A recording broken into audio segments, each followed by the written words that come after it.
Could see them looking. Loads of people would look and go, who are you looking at? I'm ready now. Why? Nah, you know you're not going to look at me because you know that I'm ready. Yeah, but you got done that day. A defeat means everything in there because you've all done wrong things and bad things where comebacks are quite possible. The paranoia in the jungle, in the category A's. I come out, I got 2 swords, right? So everybody's swinging, all the screws are not getting involved. Everybody's fighting everyone. So I'm looking, I'm thinking, my boy. I said, little cut here. I said, nah. What's happening there? I gotta move. Like, it looked like it weren't going nowhere. It looked like a stalemate, but I could see blood on my little young one. And he's strong, he can have a little row. I said, nah, I ain't having that. They're saying that I picked up the other geezer from behind. I went, jiff. I'm saying I never. They're saying that the first knife bended and that I put it in my pocket and that I pulled out the other one. And that everybody was watching, about 100 people, right? And they're going, the bell went. And they're saying that when the screws were all running, the bell went, that Uncle Yammy mingled in, like. You ain't got no weapon, you can't really do anything. If you struggle, if you go and throw a punch and you go and do that, right, Sean, you go and fight back, you might die out here tonight.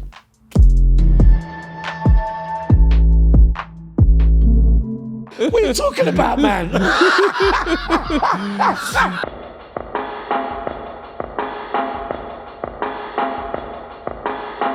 I told you, didn't I? I told you. He told you, and we are here with the great Uncle Yammy B, part 2, 3 years in the making, where it all began. Yeah. We were his first. He poured out his heart and soul for hours and hours on end.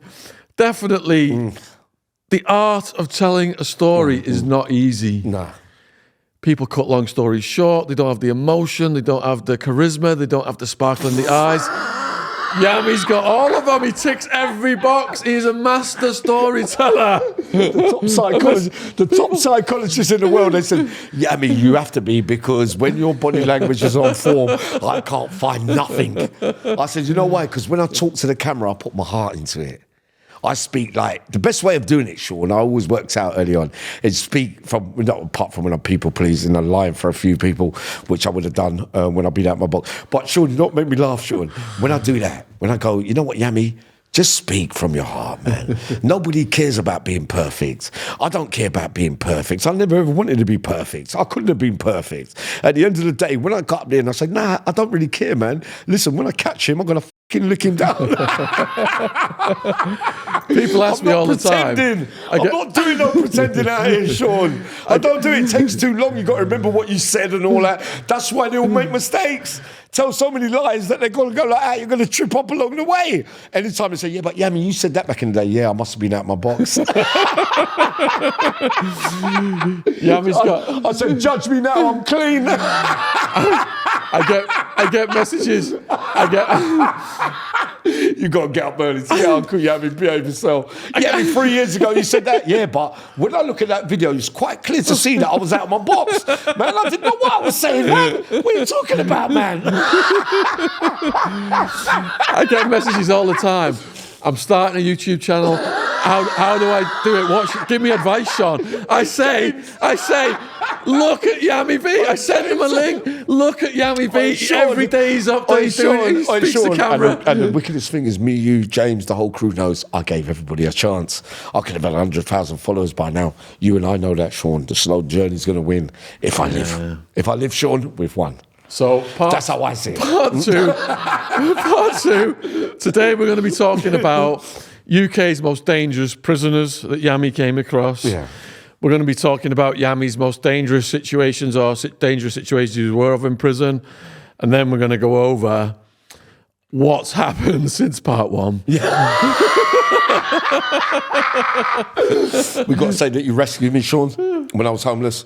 You've got to bring those bits in. when I was stuck down in the crack house in Red Hill, where was it, Red Hill? And you was in Reigate. No, you was somewhere. No, you was in Guildford. Yeah. Somewhere like, remember, Sean, I've had some down. Sean, there's been some real sticky moments out here, Sean. There's a lot to talk about. You know what I mean? So Sean, remember to bring up that when you got homeless, Yam, because I thought that you was going to marry your missus and blah, blah, blah. And we'll say, yeah, I remember the night, Sean, you had to come and rescue me. You had to make sure that I was eating. You know what I mean? Those kind, you got to bring them because it's true, Sean. Definitely. Remember, I was down and out, Sean. Yep. And I had 6 weeks, 7 weeks there. Then Quincy and Tony had to come and get me from that house. Then I had to regroup again. Then I was going with this one and that one around the country. And then I got a place. And then I got this place and that place. It evened itself out. Yeah, we'll do all those things, Sean. Right, let's get back then. We already covered your journey through prison. So in terms of most dangerous prisoners you encountered, who would you put on that list? But it's too many to choose from, Sean. Let's go with like the top 10. Most dangerous out of all of them. There's so many ways to put dangerous people. Yeah, like Maudsley, people like that. Yeah. I put Maudsley in a different category because he doesn't come on normal location. Mm-hmm. With Robert Maudsley, is the only, I've got to be honest, Sean, I'm not going to hold back here. The one thing, the one or two or three things that I know about Robert Maudsley, right, is that what happened to him as a child, right, was bad. Many people will be able to resonate with that. When he became a rent boy, became a parent, so they say, right, that, I believe, is a follow-on from what happened to him as a little boy, right? Groomed, abused, blah, blah, blah, blah, blah. Doesn't know, people interfering with your sexuality, pre-puberty, after puberty even. He comes in and he believes that, all right, then that I get my gratification out of being a rent boy and being there as a selling product for those that want me, because that's what he's led to believe, Sean, right? Later life, time ticks on. As we all well know, we get older, we get maturer, processing starts, and then we start seeing it rather differently. Some people, me and you, James even, we might think, well, boy, they caused that. They made me feel that. Their actions made my reactions and actions to other people in the early bits of my life. And then I saw it different. And then I started to kind of feel that, hold on, he processed it and said, they made me feel like that. Hold on a minute. I was only doing it because I was led to believe. So now I'm after you lot. I say that out of all of those ones, 50 years in solitary the other day. Listen to this, Sean. It's deep. Why not be in it? If he's that bad, why not ain't he in Broadmoor? Why not? Why? He's not in the mental. So who's he a danger to? He's a danger to the kind of people that are in for crimes that were committed against him as a young kid. Right, Sean? So in his mind, the warped state of mind, so to speak, right, where it overcomes all other thoughts about himself, he says, well, I'll take it out on you lot. Because I've worked out that the reasons I became a rent boy, the reasons why I felt this and that down there, reasons why I felt all these bits about myself was because of people like you. Those are the facts, Sean. Like it or lump it, I'm afraid. But the top psychologists, they'll tell you, they might not agree with Uncle Yammy today, but I tell you, I say Robert Maudsley needs to be let out. We had his psychologist on, Dr. Bob, a couple of months ago. Did you, Sean? Yeah. I missed that. And he said he was making tremendous progress. And because he was making so much progress with Maudsley, they shut him down. They wouldn't let him treat him anymore. But you say to me, Sean, who's the risk to, apart from those people? What would the difference be for when you're coming out on a risk management plan for the crimes you're in, robbery, burglary, murder, gang culture, drugs, blah, blah. What's the difference with his thing can't be managed in the community then? Because then it means that the only people at risk, so it's proven on paper, are the kind of people that did the things to him that... Dr. Bob agrees with you. He says the prison needs a boogeyman. So the progress they were making with him was going against that philosophy. I say to you, the bits where they said he ate the brains out of my man, I think it was Swellside or the other place, didn't happen, Sean. Really? They made that up. He didn't eat no brains. Stabbed someone in the head, probably, allegedly. But in reality, cannibal, eating the brains and all. Those bits are fictitious as far as I'm concerned, Sean. But they've used it to their advantage, the prison. Did you ever come across him in the system? Well, way back in the day, I would have been just going to Aylesbury in 1982, 83 as a 15, 16-year-old. And Robert Maudsley, I believe, was on the hospital wing in Brixton, round about that time, or somewhere around about that time. So I never got to talk to him. But I can remember seeing him, yeah, when I was a little kid. So he was away from the crack of dawn. His name was ringing a long, long time. In the early days, he was on normal location, Sean. He was on all those wings. He teamed up with, what's his name? Not Smitherman. Was it Smitherman? Can't remember. The one with the break where they stabbed, they killed the alleged sex offender. Was it Smitherman? He had a code E on that one. I can't remember the guy's name. The guy's name, but there's two of them. Yeah. They went in so it was a normal location at that time, right? So again, the person that got murdered was what? Yeah, exactly. A murderer of children, a sexual offender against children. So you got to work out, top psychologists, clinical, they will work out, say, Maudsley, in his mind, saying he's worked it all. Sean, talk about which way he works it all. He's joining the dots in the way that he's joining it, I'm afraid. It's one track. First bit, and that bit. But in the end, he says, yeah, I know what happened to me now. And he is putting the blame there. Well. Makes sense to me. To me, there's worse people than him out there, Sean. He's cleaning the system up. So you said he was outside of what you categorised as dangerous. Because, Sean,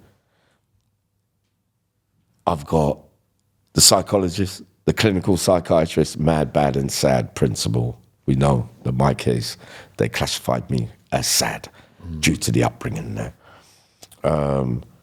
Evil, bad, mad, dangerous, blah, blah, blah. Look,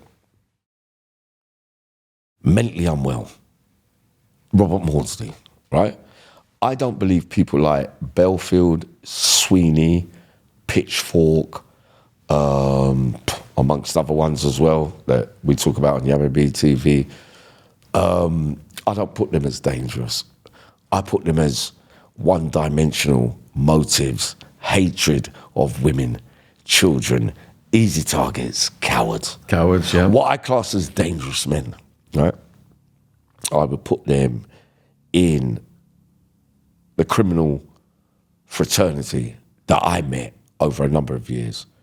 I put, the baddest men, I'm on record for saying it, Tony Argent, my brother, John Gray, my brother, back in the day, Gary Nelson, Warren Slaney, Kevin Lane, all the rest of them I've called on all that, Matthew Thomas, all those dangerous men, win, lose or draw, turning up when the chips you could lose. If you two lot bump, those 10 that I'm going to name or I've named in previously, when they bump into each other, there's a chance that you can come unstuck. You're dangerous because you're treading ground. A man like me, I'm thinking, I ain't really going to go in on you lot. I'll rather wait a little bit. I'll have to catch you another way. Because I know them guys, they're going to be turning up and at all cost. And win, lose or draw, yeah, you're going to kill me. I know you are. Well, I'm going to kill you too. I'm turning up anyway. Win, lose or draw, Sean. That's the way the game is. Dangerous men, dangerous are the consequences, the outcomes might not be as easy as what some people do with the battlefields and all. You're taking on vulnerable targets.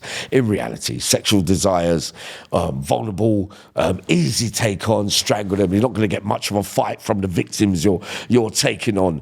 These guys that I talk about, they're going to meet everybody head on. So they are the most dangerous men because they're prepared to die because they know that you can do what they can do, and I know that on certain days it can go either way. That's what dangerous is, Sean. So what happens then if two of those most dangerous go up against each other? Have you got any stories of that? When the famous stories, good point, Sean. When two killers meet, once Johnny Dumford once said to me, Spencer O'Shaughnessy was there as well, right? He was there that day in Belmarsh. We was on, because I used to wrestle with my little brother Spencer. He was bigger than me, stronger as well, but I loved him. Right, Johnny Dumford said, Yammy, because we was wrestling, Sean, and it was going on for ages. I was about 30 odd, he was about 21, but he's taller, the greatest centre-half I ever saw, Spencer O'Shaughnessy. But when people get picky, Sean, and you start wrestling on the landing and it goes that way. But it's not for real, but, you're testing out your strength. Johnny Dumford was there in the background, but no one won, man. And then I started to cheat later on because I never got the victory, right? And then Johnny Dumford went like that. He goes, Yammy, you know the rule, my boy? He said, when two killers meet, no one wins. How about that one, Sean? Why? Because two killers meet, you've got the same ideas, the same ideology. I don't want to lose. I'm not going to lose in front of a crowd. Because when there's a crowd there, Sean, for some reason, everybody takes it a bit more personal. If it was in the cell, right? If I go into a cell and I wrestle with a man and I fold him up and no one saw, he could kind of, or he folded me up. All right, you done me today. All right, cool. That's all right. But the minute there's a crowd there, Sean, you're thinking what he's thinking and they're thinking, what, my pussy or something. Hold on a minute. No. So that means then you're prepared to kill everybody on the basis of what everybody else thinks about you. But if they wasn't there, you wouldn't be thinking of doing it. Reality. That's the reality. Johnny Dumford says to me, Yammy, when two killers meet, no one wins. I went, huh? He was a teacher for me back in the day, right? And Russell McVicker said the same things to me. Paul Tierney said, Tony Archer said, they all said it to me over the years. They said, Yammy, because when they're going to fight people, Sean, I said, boy, but that's an easy one for you. No, Yammy, nothing's that easy. Because they're taking on targets that they're not underestimating. They're saying, well, boy, my man's got proven history for doing people. So he might find the answers with me. I'm not going to walk in there, but I say to you, Tone, look, John, I say, look. Yeah, but I'm expecting you to win that one there. From Yammy's eyeballs, looking in, it could be that. But I can't look at it that way. I've got to look at it that he's going to take me out, mate. So what have I got to do? I've got to find the answers. It's a terrible environment, Sean. So have you got any stories of when two killers did meet? What the beef was about? Yeah, I have once in Long Larn, right? Or one of the guys, sorry. So the kind of thing that can happen.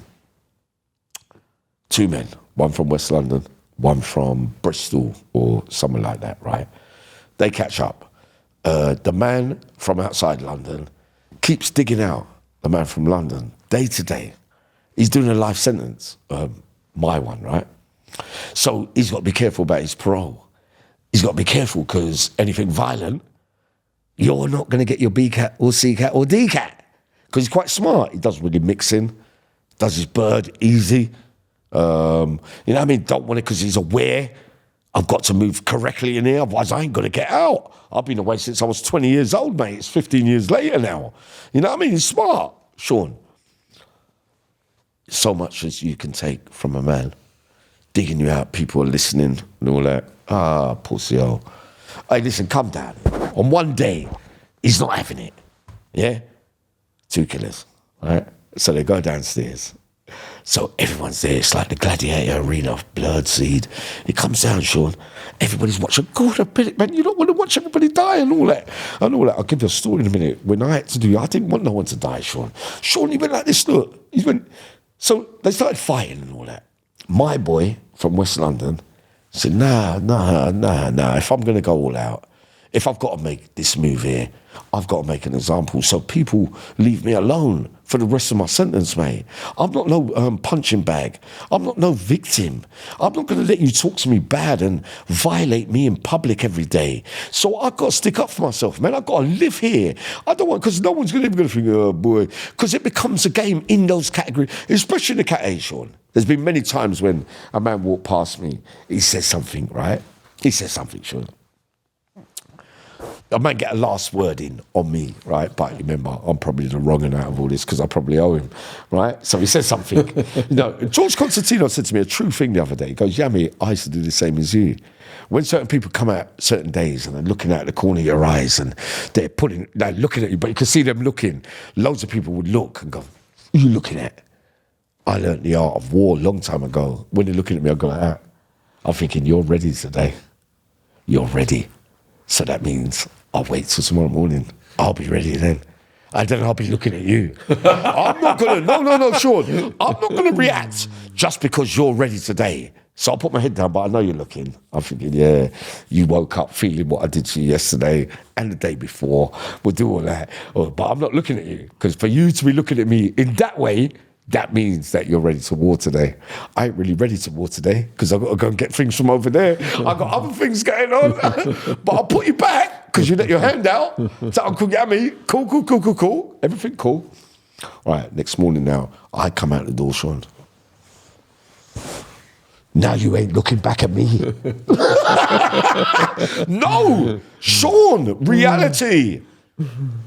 I'm ready now. Why?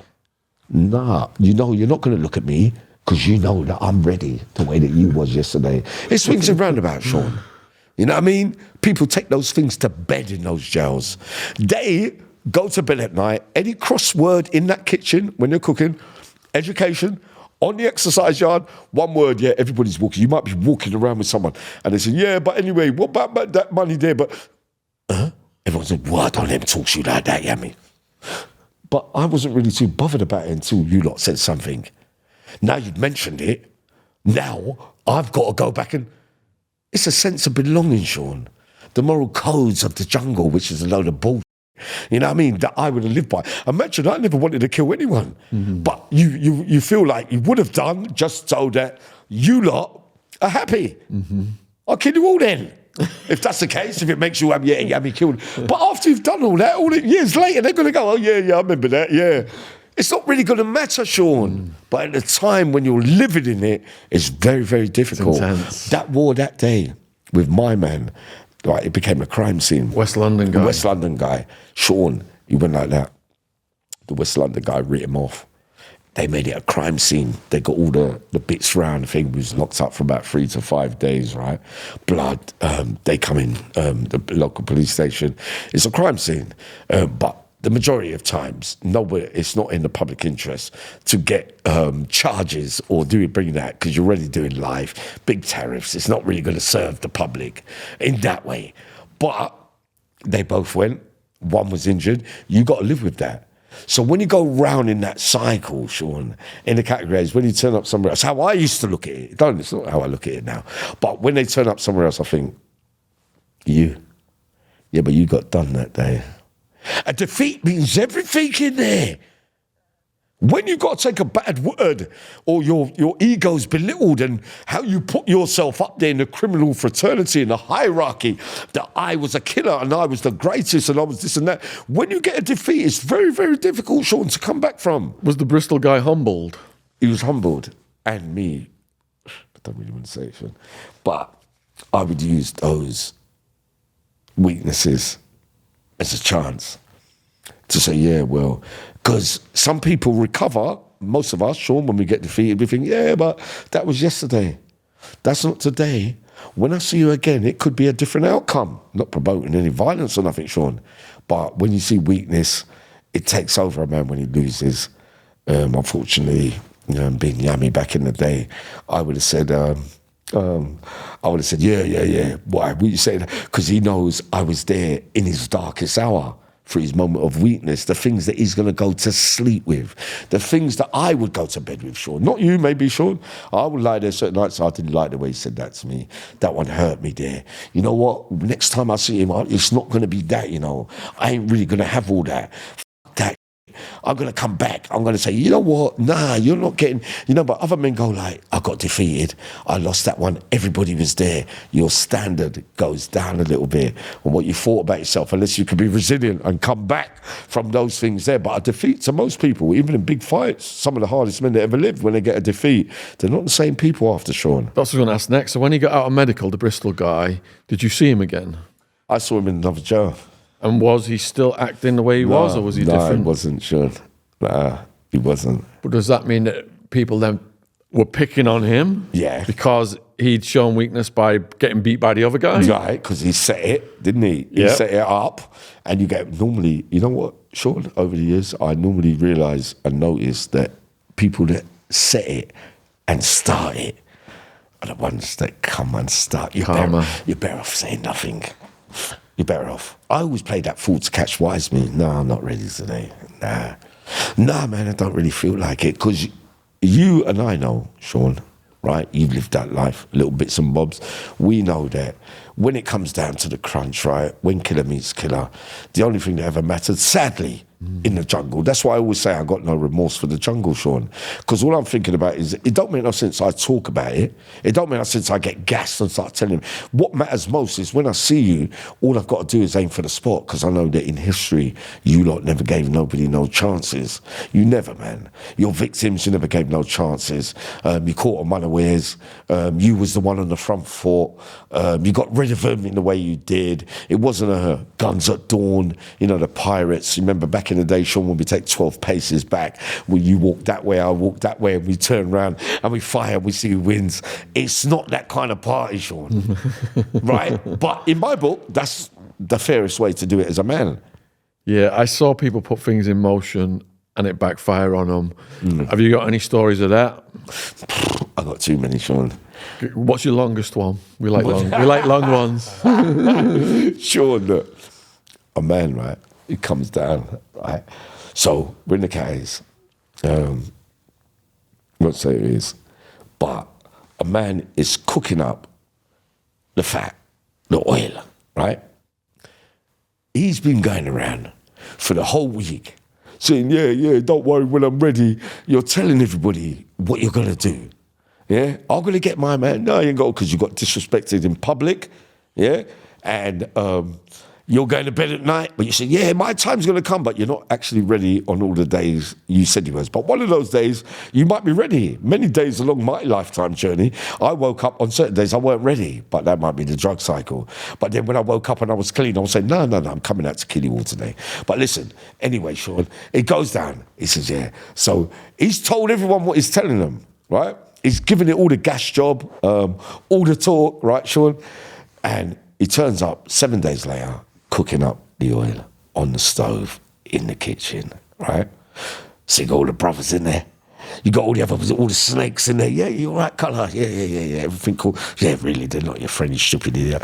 Right, why? What, he's cooking up ghee, you know? So then he leaves the kitchen, goes upstairs, and he says, yeah, listen, my man's cooking up ghee down here, you know? It might be for you. Is it? I say, Ron Sean, reality. So I'm looking at saying, yeah, it's probably that. But the only thing is, you let everybody know that you was boiling it. And you told everybody the whole week, yeah? So, because you have to make a stand. Yeah, I'm a bad man. I'll get him one day and blah, blah, blah, blah. What they did. So, when they seen what he's doing, he's made the fatal mistake of thinking that I'm a bad man. Most of those guys that are around me, they're not really my friends, but they might be his friends, but I don't know if they are. You haven't really done the maths properly, yeah? So they've reported that back to him upstairs. So what they've done now is reversed it. Before the thing got boiled, they've taken a pot off and thrown it over him. That's what I'm saying, Sean. Because when you're boiling ghee or fat in the category A's or B cat, certain places where you can cook, everyone's looking at the stove. Because you're not really a cooker. You don't really come in here every day.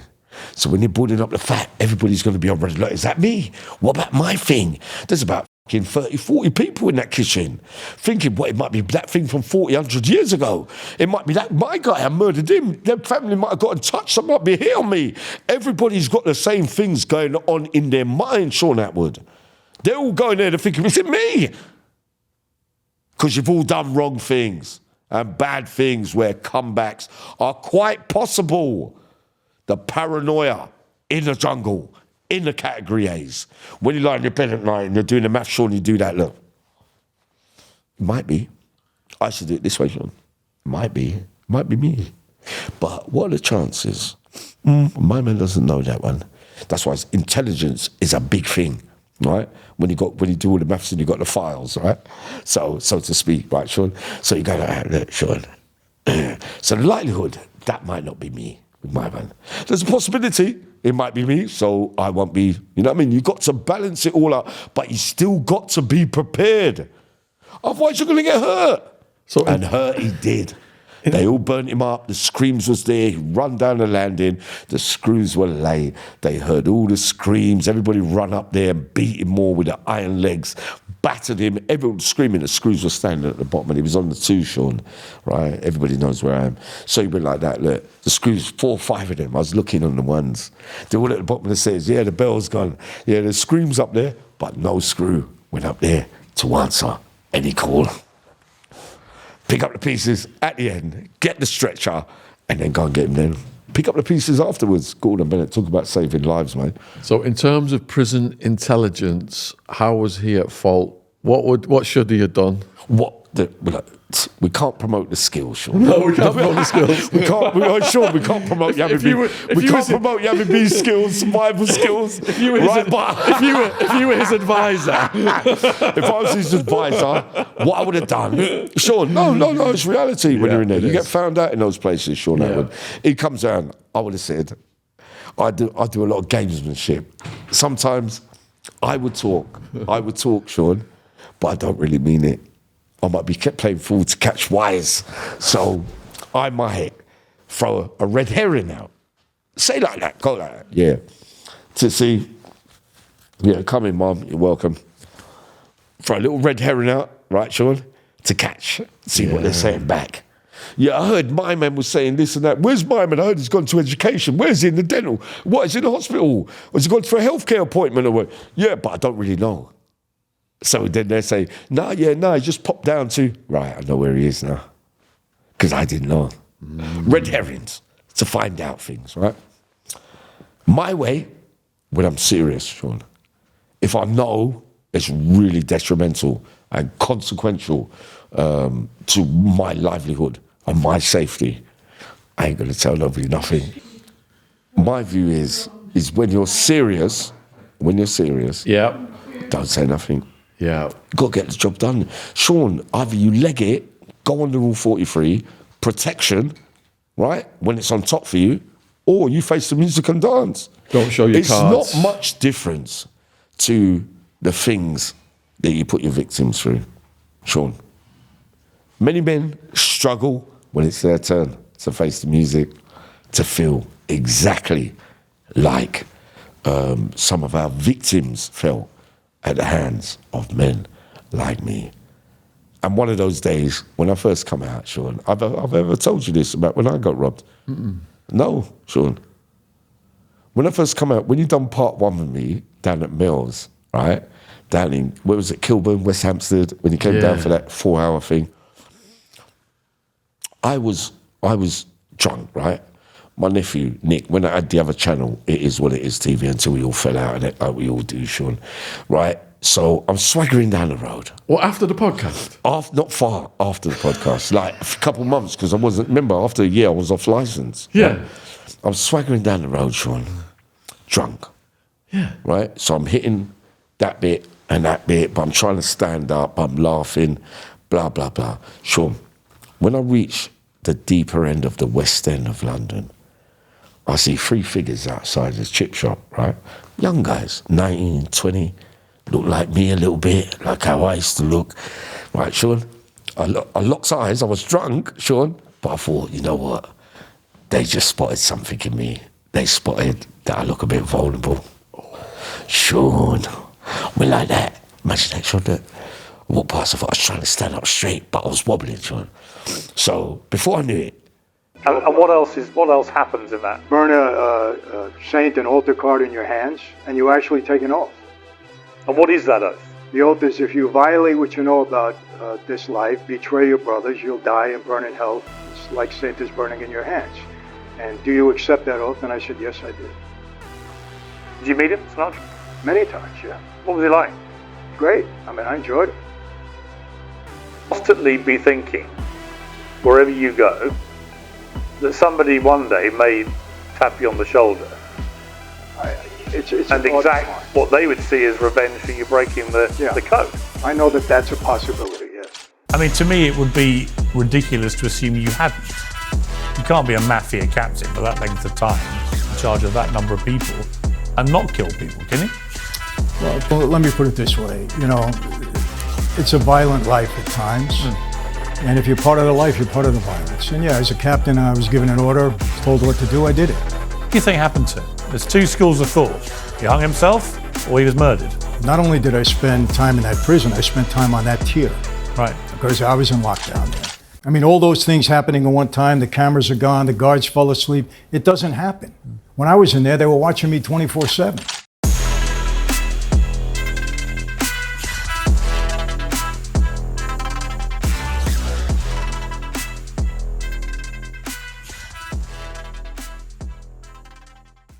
Two of them grabbed one arm, Sean. We're just helping him. He's drunk. Let me get him home. And I thought, oh no, I'm in serious trouble here. I said, Yammy, what are you gonna do? You ain't got no weapon. You're not a criminal no more. You got the injuries.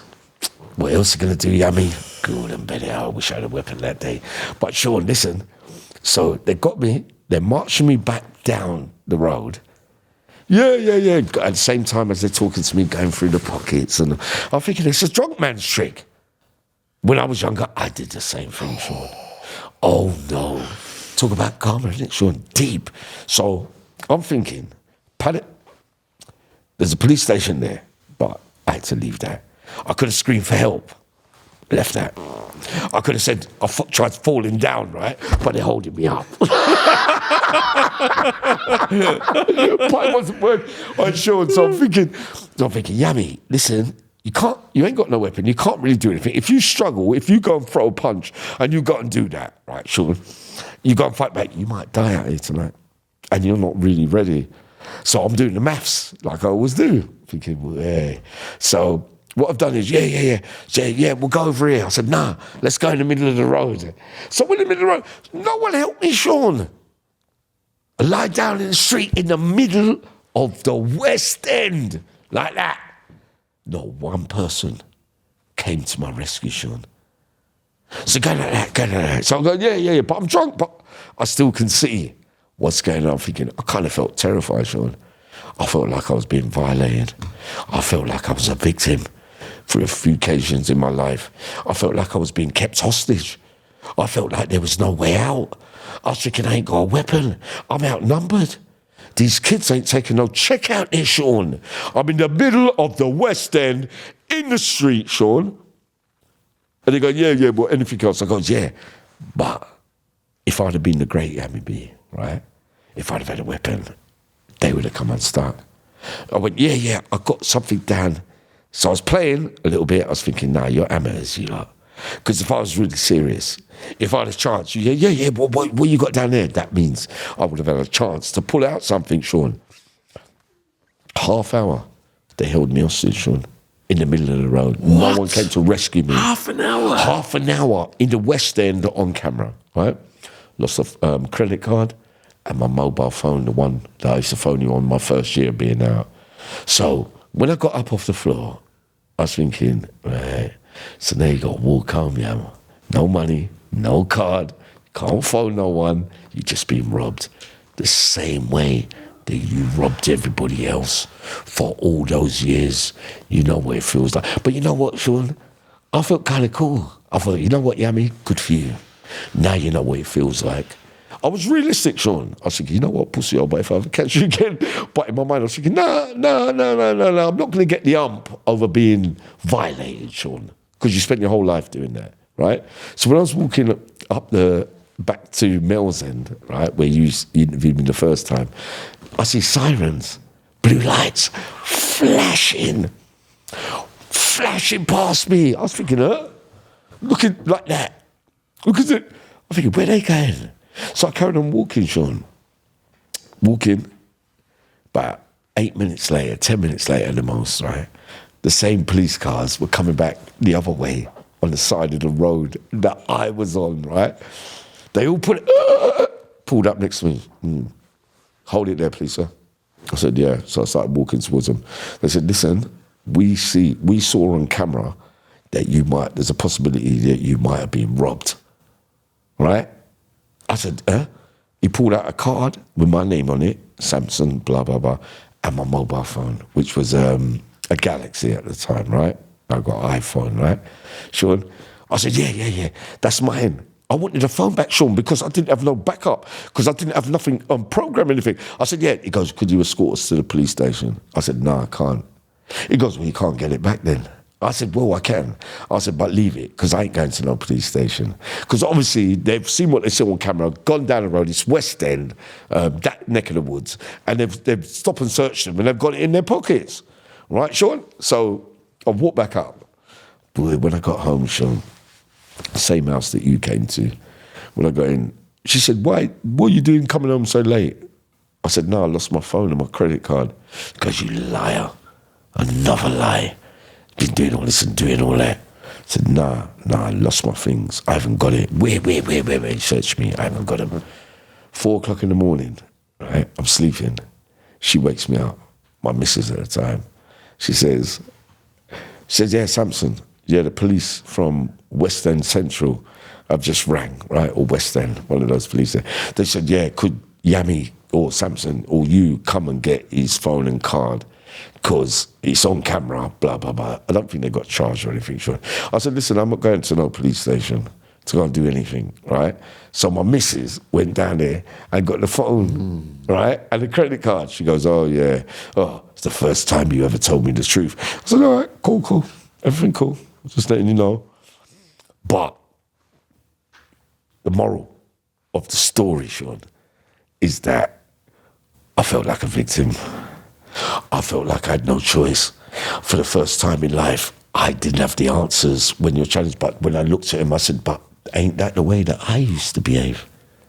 Where you think that people are easy targets, where you think that you can just come and take liberties and just violate people's lives, take their livelihood, their phones, their laptops, their money, their credit cards, and put them out of action. Sean, for the first time in life, I knew what it felt, and I knew also what everybody else felt after suffering at the hands of me. Did I have any argument, Sean? No. I didn't, not inside myself, because that's the kind of man I am, right? I realised that as time went on. I thought, good, Yammy, God's lesson. I think to myself, Sean, it feels bad, you feel victim, but sometimes you've got to live to fight another day. There's nothing you can do sometimes. If I'd have started fight, I might not be alive today. I met kids, you know what I say, Sean? I think some of the older women, older men from back in the day, I met loads of them, sergeant majors, old women from round the corner, they were braver than some of those people that are around there now, because you're not going to come and rescue anyone. You're not going to try and prevent or help anybody that's in the throes of being robbed or being attacked or anything. The lives have changed since I was growing up. But I always respected them. They had more bold, the older people back in the day, the moral codes. And in their world, they say, no, we won't stand for that. Now people are scared, Sean, to do all that. Imagine being in the middle of West End. The other guy that was getting attacked, that young kid, no one got involved. No one. Oh, leave it. I'm not getting involved. I might die for this. That's where change is apparent since the first time I was out and this time I was out. Nobody cares, Sean. I care. Because if I see someone like I did for that little youth where he was in the street, and I thought, let me give him a decoy because I don't want him to die. The police are on their way, you know, and they'll run off and give him a little bit of respite. Slow down a bit because the viewers haven't heard that story. So how did that begin? What with the kid? There were 6 of them after his backpack. Oh, whatever it was. Yeah, right, Sean. Oh, I told you about it. Yeah, Tell the viewers. right From the beginning. What happened? I was down Harrow Road, right? I was in a cab. A geezer, 19, 20, 21, was running in between the cars. It was like 5:30, 6 in the evening, so it's rush hour, Sean. So he's bobbing and weaving, knocking on windows because there's a gang chasing him, right? So I'm looking up thinking, boy, he looks like he might be in trouble, but he looks like he's got a head start and he might be all right. So I'm monitoring this in the traffic, right? I said, nah. No one's answering his call. No one's even winding down his windows. He's had to divert from that side to the middle road to the right side and then go over that bit by Latimer Road, right? They're all running behind him, about 6, 7, 8 kids, right, Sean? So they're running him down. He's getting tired. He's run out of places because he's tried everywhere to get help. Sean, it was bad watching. I'm being serious, Sean. I'm watching. I said, you know what, cab, I'm getting out of here. I said, I'll see you soon. I got out in the middle of the road, Sean. I think I can't phone the police, right? So I'm thinking, is he going to make it? He's running around in circles. But like anything, Sean, it can catch up with you, innit? When it's your time, you could be up and they're all like a pack of wolves, the predators. Yeah, run him down, you're on your own. But there must have been some beef, some postcode beef. It weren't for the laptop. He had a bag on his shoulder, but it looks like they were after him, recognised him, saw him, and it was on site. That's what it looked like to me, right? So they're running, punching. He tried to have a little go back, but every time he was standing up first, then he went down middle, then he was on the floor. Once you're on the floor, they're not going to give you a chance, Sean. So then I see the bicycle chains.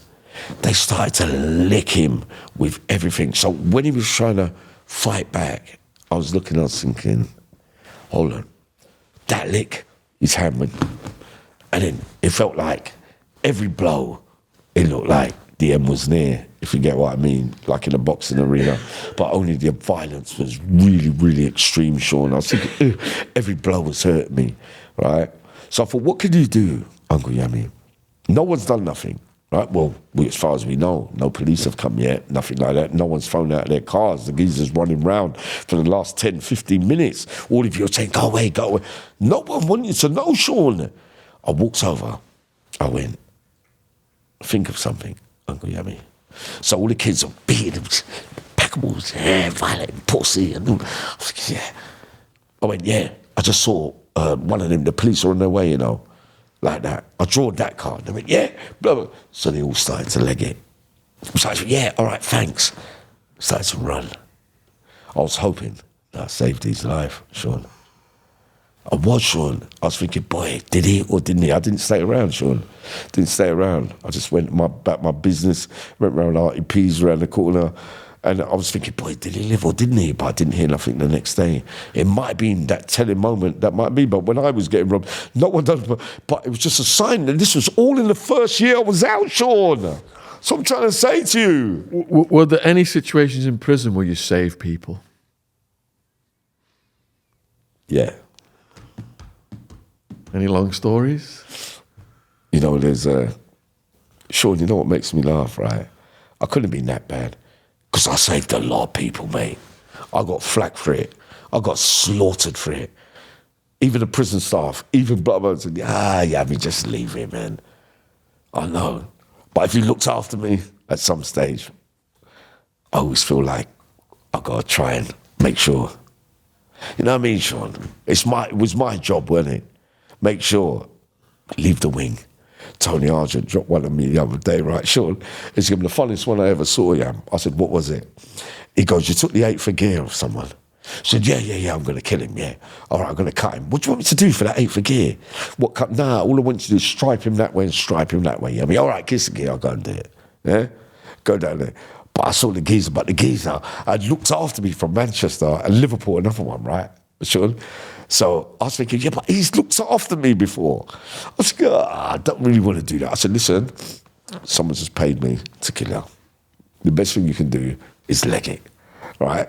I'm saying to you, it's on. I've been paid. Look, Yammy, I love you, Yammy, and all that. All right, cool. You're going to get done, right? I'm going to have to do it, yeah? Tony Argent said to me the other day, he goes, Yammy, the funny thing is, you told him you got the gear, and you told him, listen, go down the block. So they run down the block, Sean. I went down there, I went back, so I said, nah, they're not here no more. Sean went like that. I said, nah, they're not here, I can't do it. What can I do? Oh, Yammy, they're saying you let him know. I said, no, I didn't let him know. I said, no, because you know what, Sean, I didn't want nothing to happen, man. You know what I mean? What do you want me to do? I'm not killing no one over that. You know what I mean? It's only about 100 quid. Go to Bennett, man. And plus, you looked after me. The times I did when I did those little half-hearted ones, when they cut and all that run past Kirk, oh, God. It's not really fucking Victor Castigator, is it? Or fucking one of those legendary hitman, isn't it? Where everybody's dying, is it? My hits. You know what I mean? It's more like, yeah, I've done the job, yeah. What's on it? There was a couple of times, obviously, me and you know about, from way back in the day where I had no choice, Sean. You know what I mean? But, nah. Tony Argent said to me the other day, he goes, Yammy, you're funny, you know. He goes, the weakest thing is you took all the gear off everyone and said, yeah, I'll do it tomorrow, but no one was there to do it on. I said, but when the cookie crumbles, I said, listen, on the next job, I'll sort it out for you. You know what I mean, Sean? I'm not killing no one over half a gram, Sean. I'm not doing it that way. I'll do it if I was desperate at that time, but if there's a way out of it all, I'll do it a better way. It's all better. It would have been better if I never had no kind of feelings towards a person you're doing the hit on. You know what I mean? If they never helped me or was loyal to me or done a little small thing for me, it makes it more difficult for me. Did you ever see anyone come in who had no prison intelligence whatsoever and upset everybody very fast?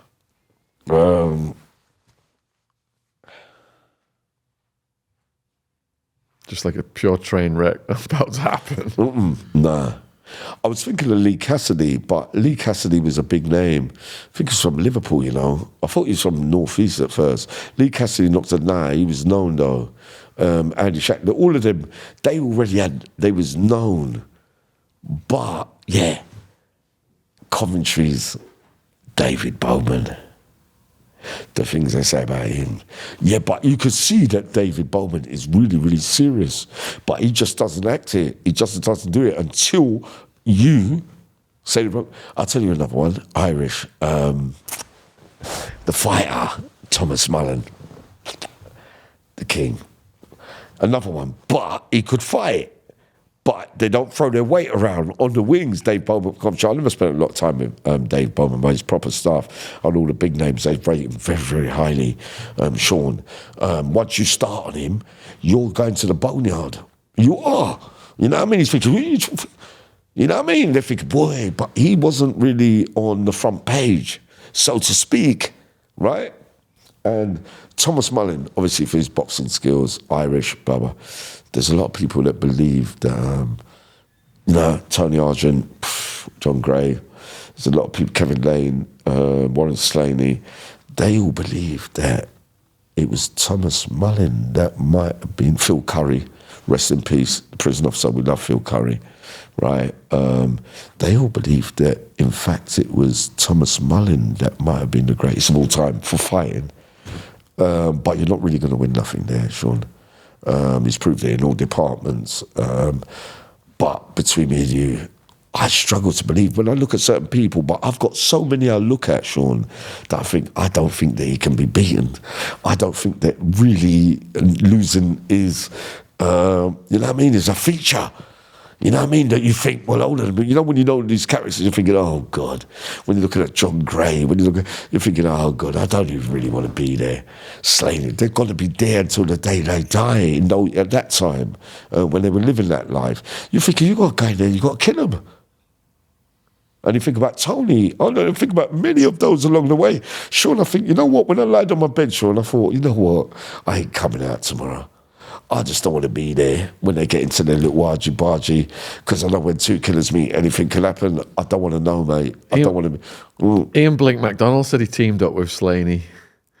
Yeah, no, that's true. Blink MacDonald, I never got to see him. Do you know what? His name come up because I've got to do a story, Sean, on Florida Phil, the one that robbed the security van. You're right. He was the security guard. and drove off with $1 million way back in the day. Right. On his job. Blink McDonald was with him. Oh, no, imagine that. I've got to do that story. I might do it today as it goes, but the money never went. According to him, he was a straight guy, but everybody mugged him off. I'm going to do that story later on today. Did you ever see someone get picked on who didn't look like they were about anything, but surprised everybody with how they reacted? Sean, look, some people, right, in those category A's, when they've been violated, one word in the kitchen, I could be in the kitchen and I turn around and say, yeah, why? What was you saying? Everyone's listening, but you never answered me back. But everyone's going to book that in the jungle. They're going to think, yeah, but you never answered Yammy back. So that means you were scared. Why? It's not necessarily everybody has to answer back, because sometimes it's best not to answer and come and do the job the next morning. But you got the last say. And to that person, when they're lying on their bed, they're thinking, he's going to think this of me. Yammy got the last word in over me. I better do something, otherwise my life's not going to be worth living. Blah, blah, blah, blah, blah. But the question that you're asking is that some men don't really talk. The surprising factors and features is when you say something to someone, they just nod their head, they go, okay, good. And the next morning, you get hot water, the hot fat, or you get stabbed in your head because you thought that he was an easy target. So people were looking to show out on somebody that isn't recognised, somebody that's not in the hierarchy of the criminal category A hierarchy on the front page. Yeah? So you think you could get away with saying certain things. It doesn't always work that way, Sean.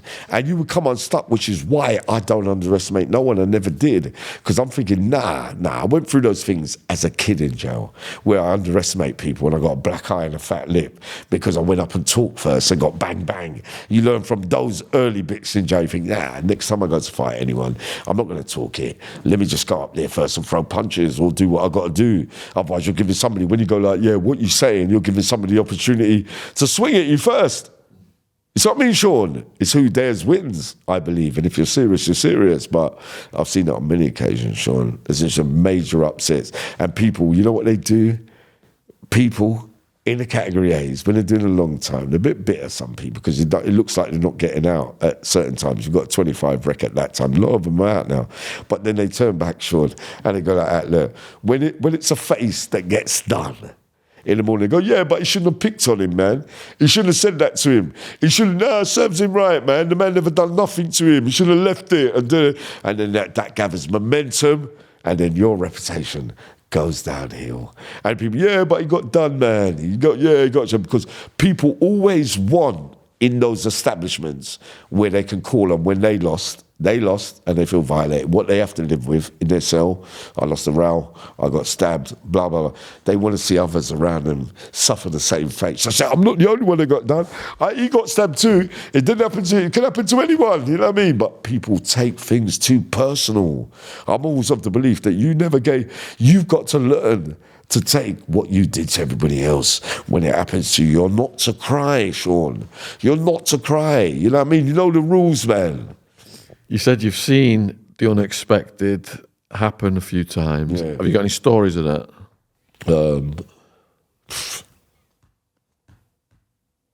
Way back in the day, right? Unexpected in what way? Big H, way back in the day, they was calling him McGrath, but it was the wrong H. They confronted him in the gym. They were saying, yeah, but they got the wrong geezer. H took off, there was some argument with two others. H knocked them both out in the gym. They apologised later on. They said, nah, we got the wrong H, it weren't you. H came back later on. They invited him over for a drink. When they invited him over for a drink, Sean, they threw a big bucket of hot fat over him. He'd run to the shower, put the cold water on, run back onto the wing. They all banged their doors up. All because he stood up for himself. He stood up for himself, but the biggest upset I think I ever saw, Sean, was a northeast lad. He's only about my weight. He's about 9.5 stone. I think I was in Loudon Grange at the time. I think his name was Stedman. one of my sparring partners, robbing partners, was talking to him a bit rough. So I'm watching. I'm thinking, this little Geordie's got a funny eye. The Geordie geezer, right? So I'm thinking, this geezer ain't easy, you know, Sean.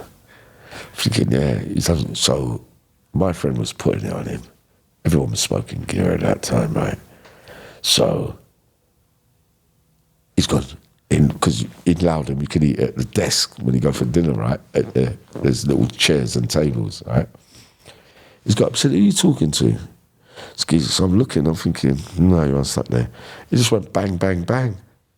Eye black, lip fat, can't even see out your eye. Got down the block. He beat you up. But yet you got history for knocking everyone out. He's only 9 stone.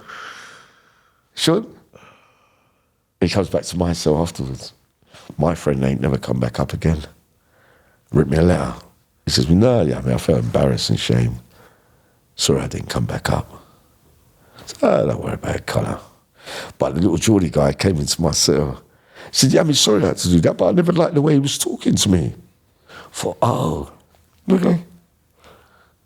I knew that it was that kind of thing with him.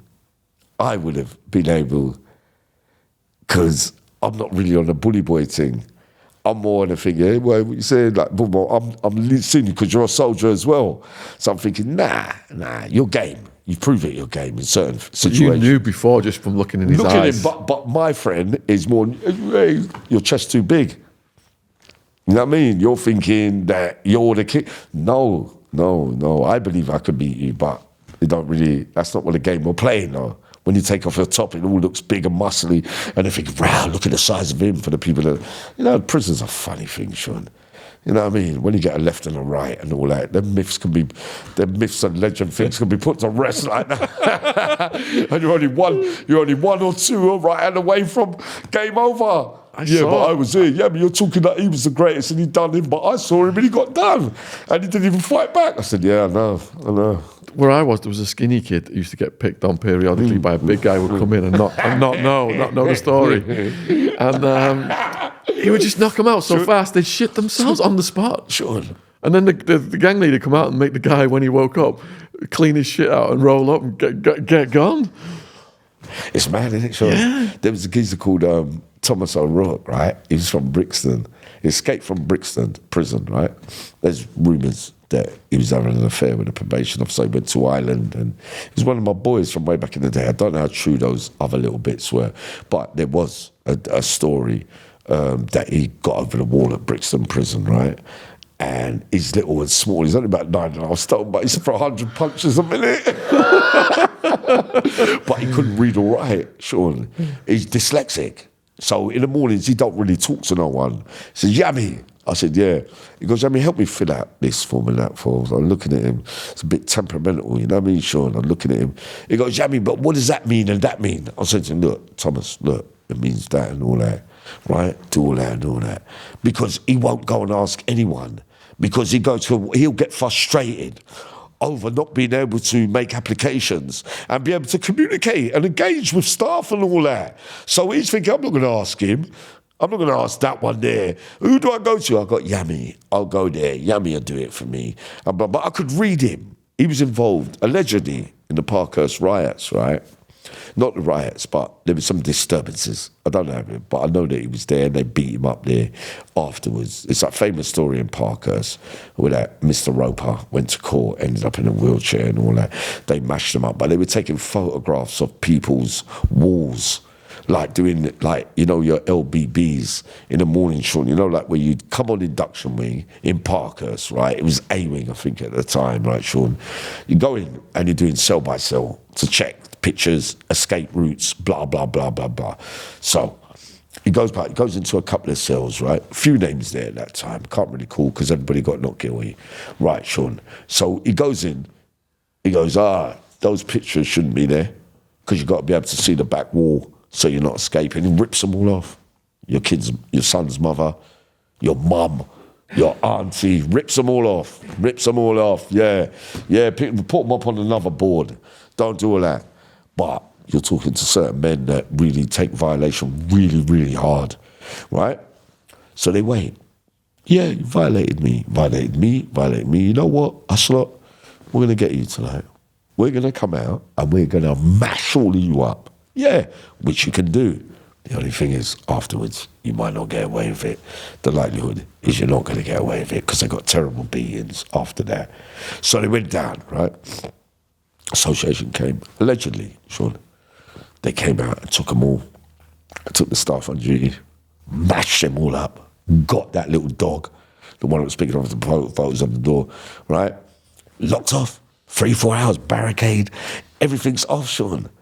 If you're looking for a gift, my new book, Sit Downs with Gangsters, is available worldwide on Amazon. We've interviewed over 1,000 people now, and we selected 10 of the hardest hitting stories to go in this book. Each chapter features the story of one of our podcast guests.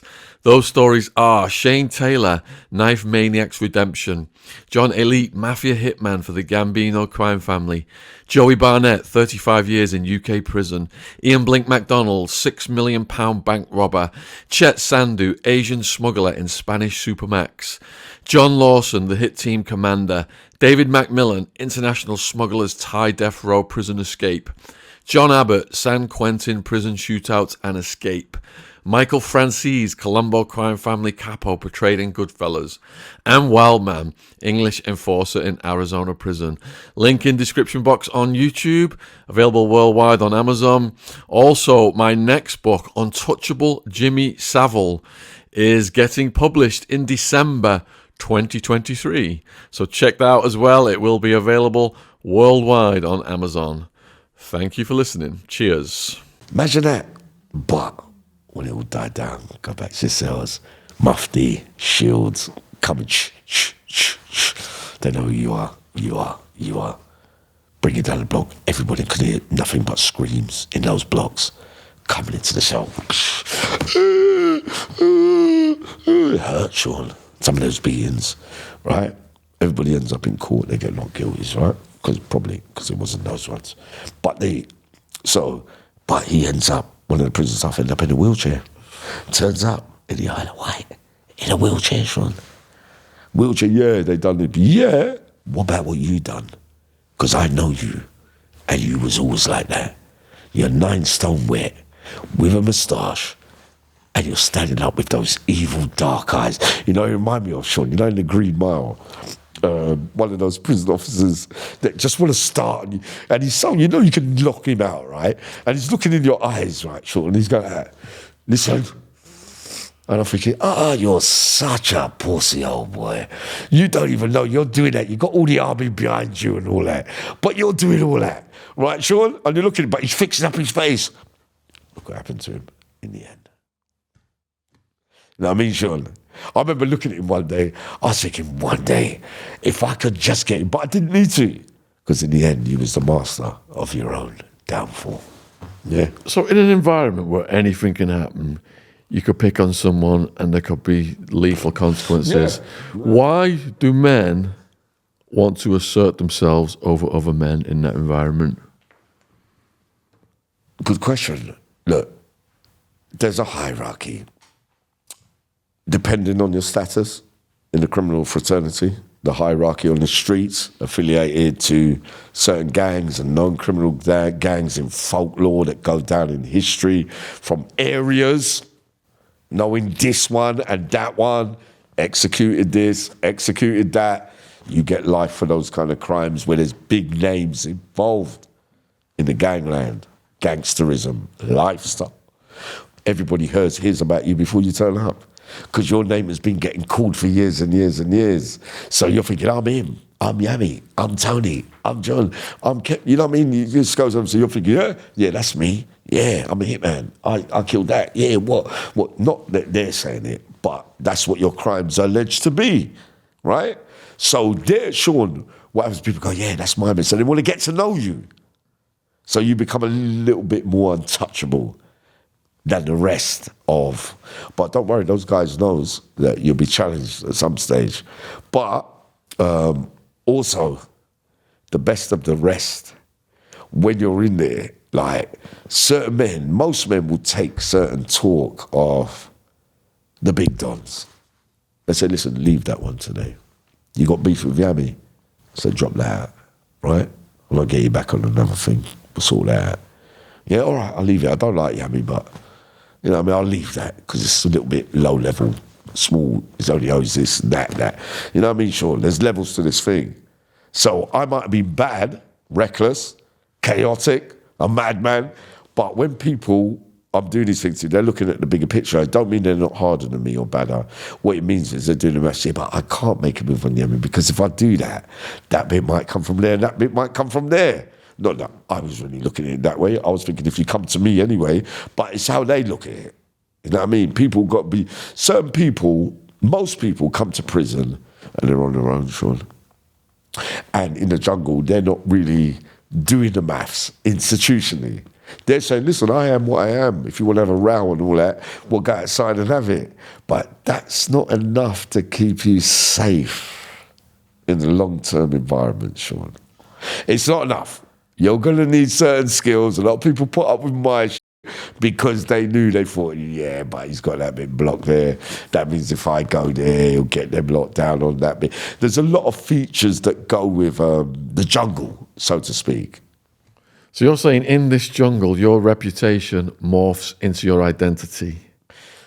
Because the intelligent ones, the ones that are reading between the lines, when you lived a life like mine, I was no good, Sean. Someone put that to the side. But the rest of those, I met many hard men that could do the big names, but wouldn't come out and do it. Because of the status and the comebacks and the power of being able to send someone around there to murder your whole family and all that. That's the reality. They got the skills to do that. A lot of prisoners go in there, they're one-man crime waves, a couple few boxes of 30 kilo of brown, had a fight down there, hard in their own areas, known down this bit there, but you're not known in gangland culture. It's a very small world, you know. I never realised, when I came out, I realised that he knows him over London. He knows him over Manchester. He knows him. But I didn't know that when I was in jail.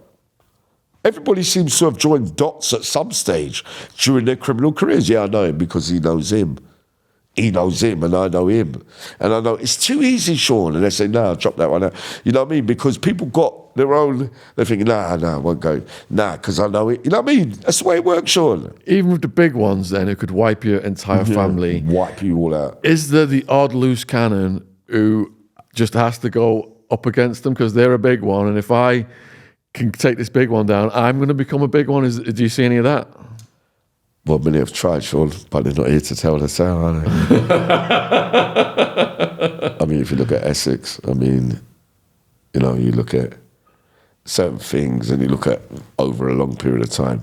Sean, it is the easiest thing in the world to find someone. If you haven't got the resources, you can have all the money in the world. If you haven't got, remember Scarface with Kaiser Sose? Oh, no, yeah. Kaiser Sose was the other one, Usual Suspects. Usual Suspects. But I like that.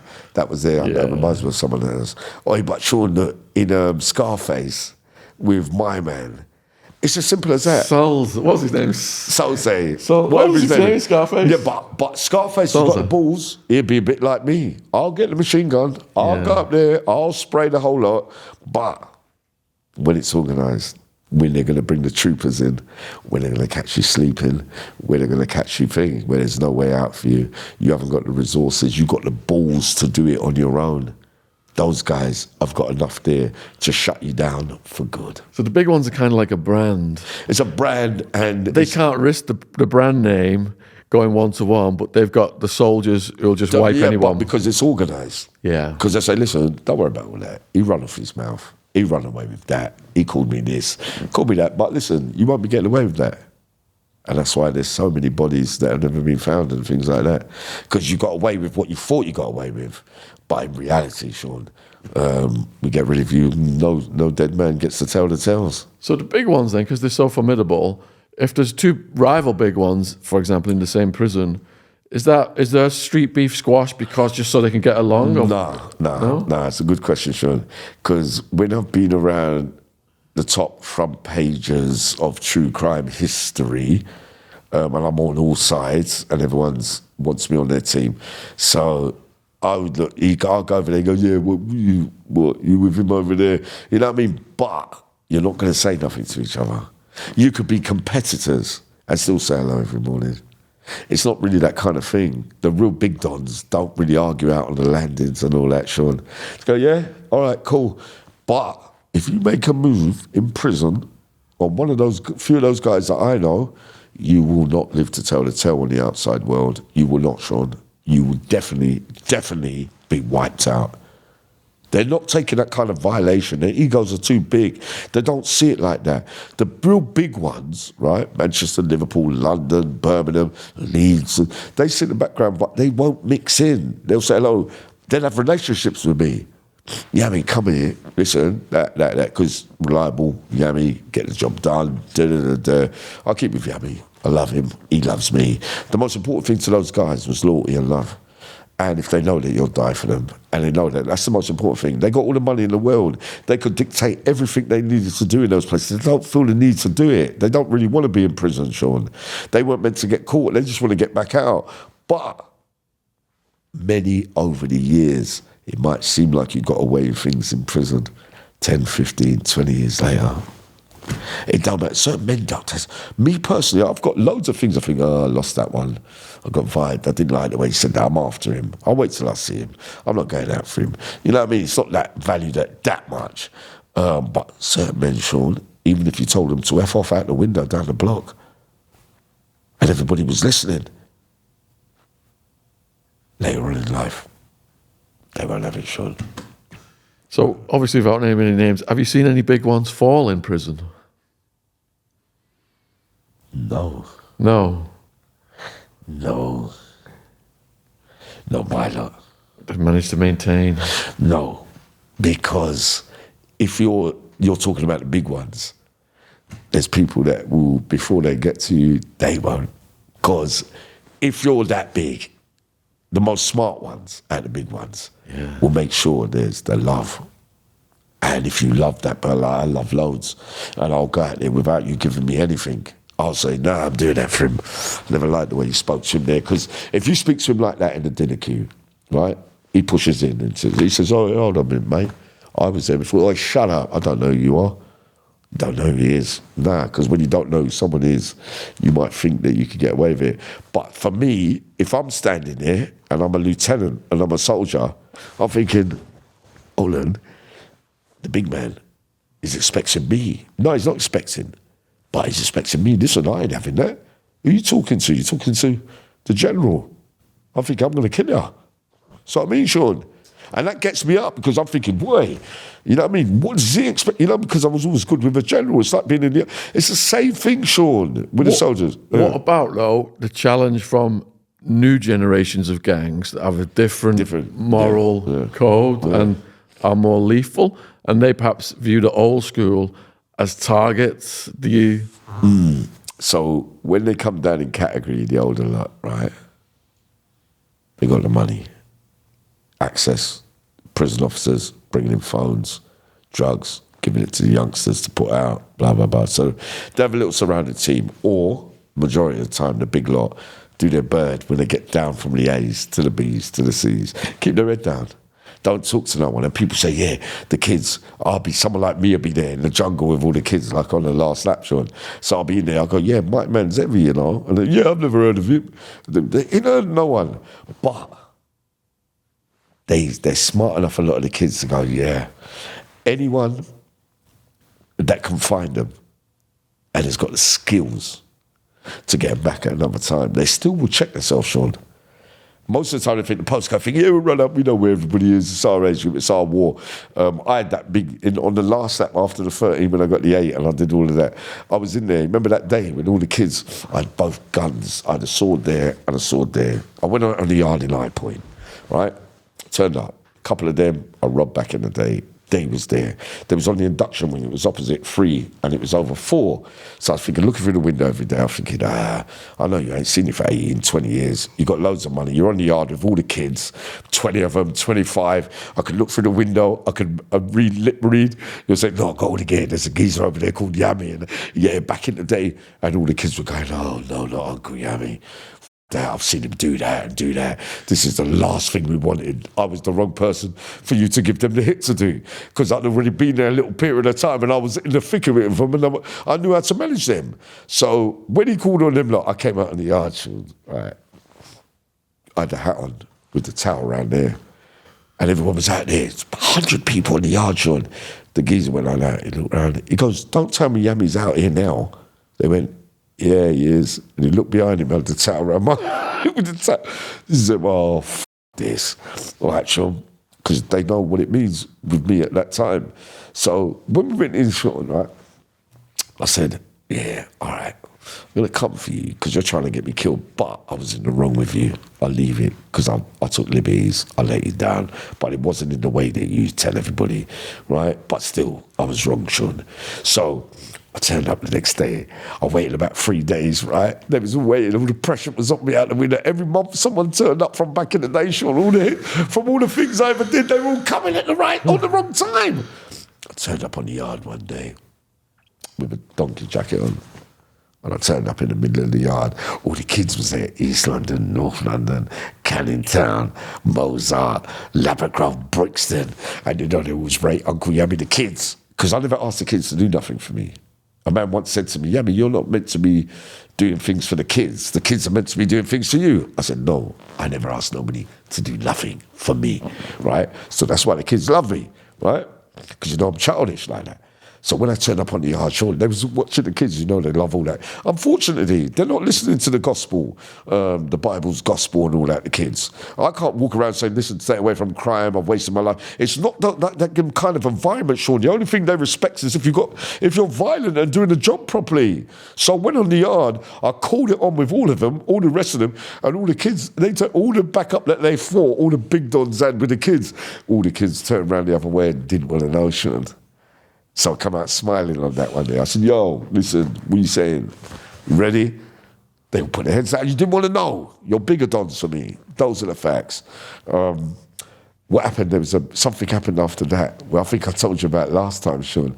One of my little youngsters got cut, right? I loved him, I did. I still love him now. They still come and take me out now and again, the kids, right? From West London. I'm sure I got flu, Sean. So, Sean, he turns up, right? So the movie is, what happened, right, is I come out, I got 2 swords, right? So I'm looking and I see him, there's a big scrabble. You know what the kids are like? It's 8-handed onto 3 and everybody's swinging, all the screws are not getting involved. Everybody's fighting everyone. So I'm looking, I'm thinking, my boy, I see a little cut here. I said, "Nah, what's happening there? I got to move." He looks after me, this kid. I said, "Nah, I ain't having it." Plus, I loved him anyway. I went in there, Sean. I went in there. They're saying, I don't say that, but they're saying that I picked up the geezer, because they were stuck in a corner, it looked like, Sean. So they was all like, it looked like it weren't going nowhere. It looked like a stalemate, but I could see blood on my little young one. And he's strong, he can have a little row. I said, "Nah, I ain't having that." They're saying that I picked up the other geezer from behind. I went, jiff. I'm saying I never. They're saying that the first knife bended and that I put it in my pocket and that I pulled out the other one. And that everybody was watching, about 100 people, right? And they're going, the bell went. And they're saying that when the screws were all running, the bell went, that Uncle Yammy mingled in like neon. The hitman moved that way. They said, "When I saw Yammy do that," I said, no, it's a different gravy and all that. Because I walked through. Nothing happened. You know what I mean, Sean? Yeah? So you know, they, unfortunately, they glamorise and glorify in those little moments there. "Oh, I saw that bit there." You know what I mean, Sean? Unfortunately, it's the only thing they understood. I didn't want to do it, Sean. So when I came back through, right, afterwards, they would go like that. I was thinking, and then the youngster, one of them, said, "You know what, Uncle Yammy?" I said, "I love you, you know." I said, "Listen, nephew." I said, "You was my boy." He goes, "Yammy, I didn't." Shh. He goes, "How did you get?" Shh. I've done 40 years of it all. Ryder, you was my boy. And I love you up to today. It's very hurtful, Sean, when you've got to see people that you love getting attacked. It's very hard, Sean, to do. And me personally, when you've helped me, it makes it more difficult for me. I seem to only get charged up. Anyway, that was the last lap anyway, Sean. But after that, the kids, when they all turned up from back in the day, were putting the stuff out of me. The kids already seen all that. So they think, oh, nah. I go, yeah, listen, it's £1,000 here. There's drugs here, go do them. The kids are going like that. Until I came out one day, the biggest one, Sean, I liked him though. It's from East London, right? He's only about 29. But he could have a right row, Sean. And I used to take him on the pads. But really, I knew that one day it could come to a head with it, but I wanted to know what his best hands were and what his favourite shots were. So I'd bring him into the showers like that, right? Go like, yeah, right hook, left hook, uppercut, But this geezer is strong, mate. He's strong, dark, tall, handsome, big muscles and all that. Been in jail for about 10 years. When his uncle turned up and put the hit out on me, he's phoning across, we don't want no trouble with Yammy, man. It's difficult. But they would do other silly things to try and get me done, Sean. But I'll be on to that. You know what I mean? I'll be in the shower and about 10 of them come in there to make me feel uneasy.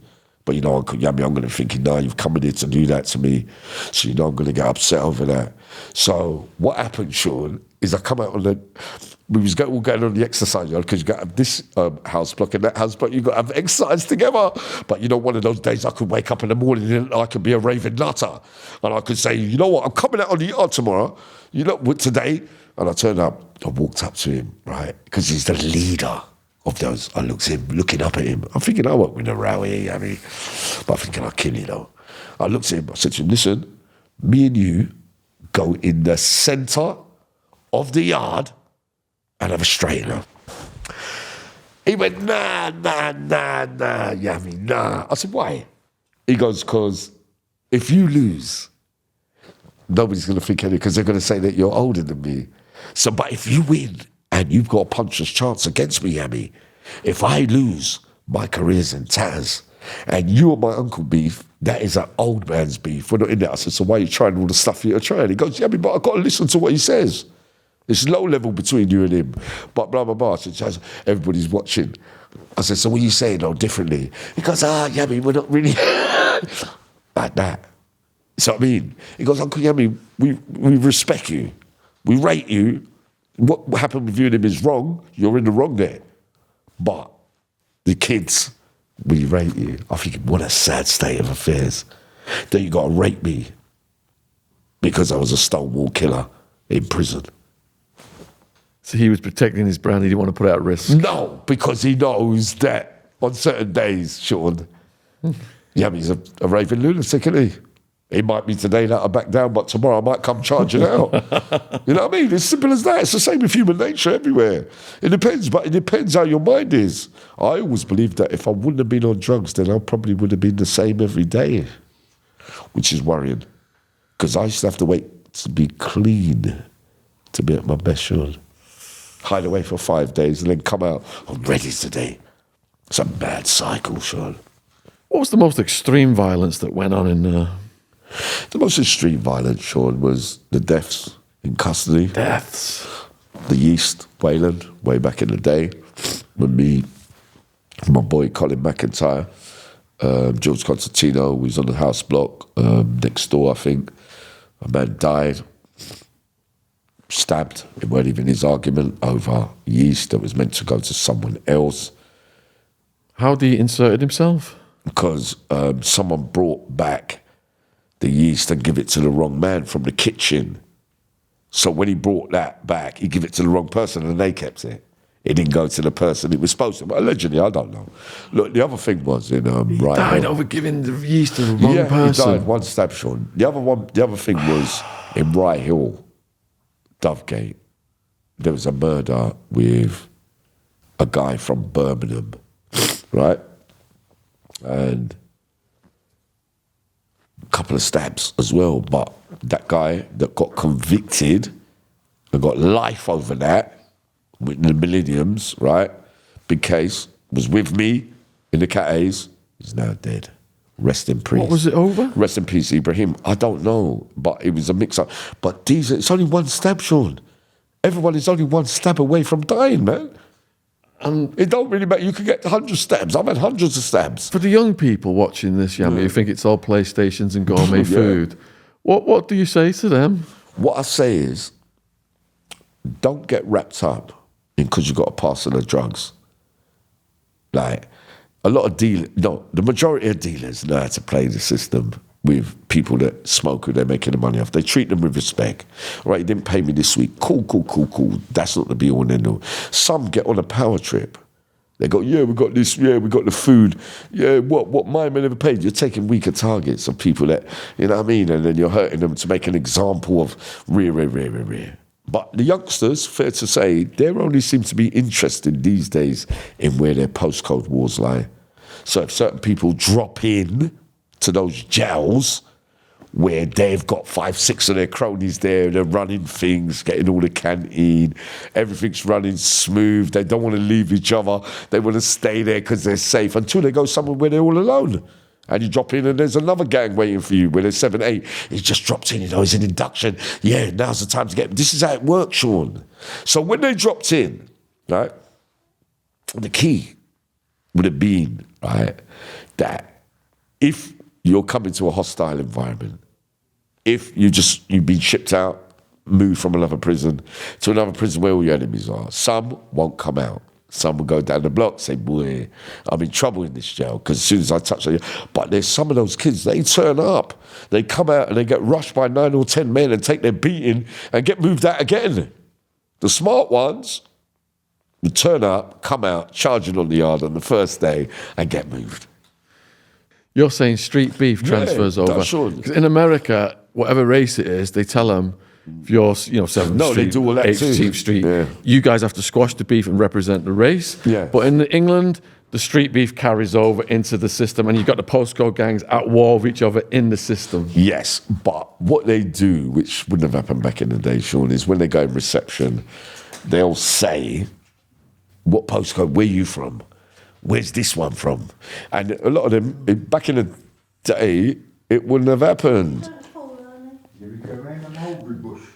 It wouldn't have happened. It wouldn't have happened, right? Because you weren't allowed to call no one's name back in the day, right? Remember back in the day, you couldn't come in induction and go through reception and call. Now they say to you, look, is there any problems? A lot of kids, when they can't face the music, they go, yeah, I've got problems here. They, no, I can't. He's over there, and I can't go on that house block. And the real warlords turn up, didn't they? And take a beating, rough or smooth, outnumbered or not. But what happens is in those jails, Sean, is that they get... Everybody, you could be in another prison. What them kids like to do, right? They'll be in somewhere, yeah, come down here. We got you locked down here. Come and join it. You're putting a transfer. I'll get shipped out. Gov, can I go there? Favours. And then they all join. So they're getting stronger. So that, they're all in High Point. They're all in Wayland. They're all in the Mount. They're all in... This all different C cats, right? And all B cat. Yeah, come in, man. We're safe. We got the whole place. But... when you've got the power in those jails, like in the category A's, if you're turning up on your own, those that you got beef with or those around you that got beef with your lot, they'll wipe you out straight away. So you're going to carry feelings. So next time you go to another jail and they get shipped out for dealing or a fight or whatever, and they turn up and you lot are running up on him straight away. It's the way they work, Sean. So does that end up with one postcode runs one prison over here and another postcode running another prison over here? Yeah. And that's how it's structured now. That's how it's structured, but it can all fall apart, can't it?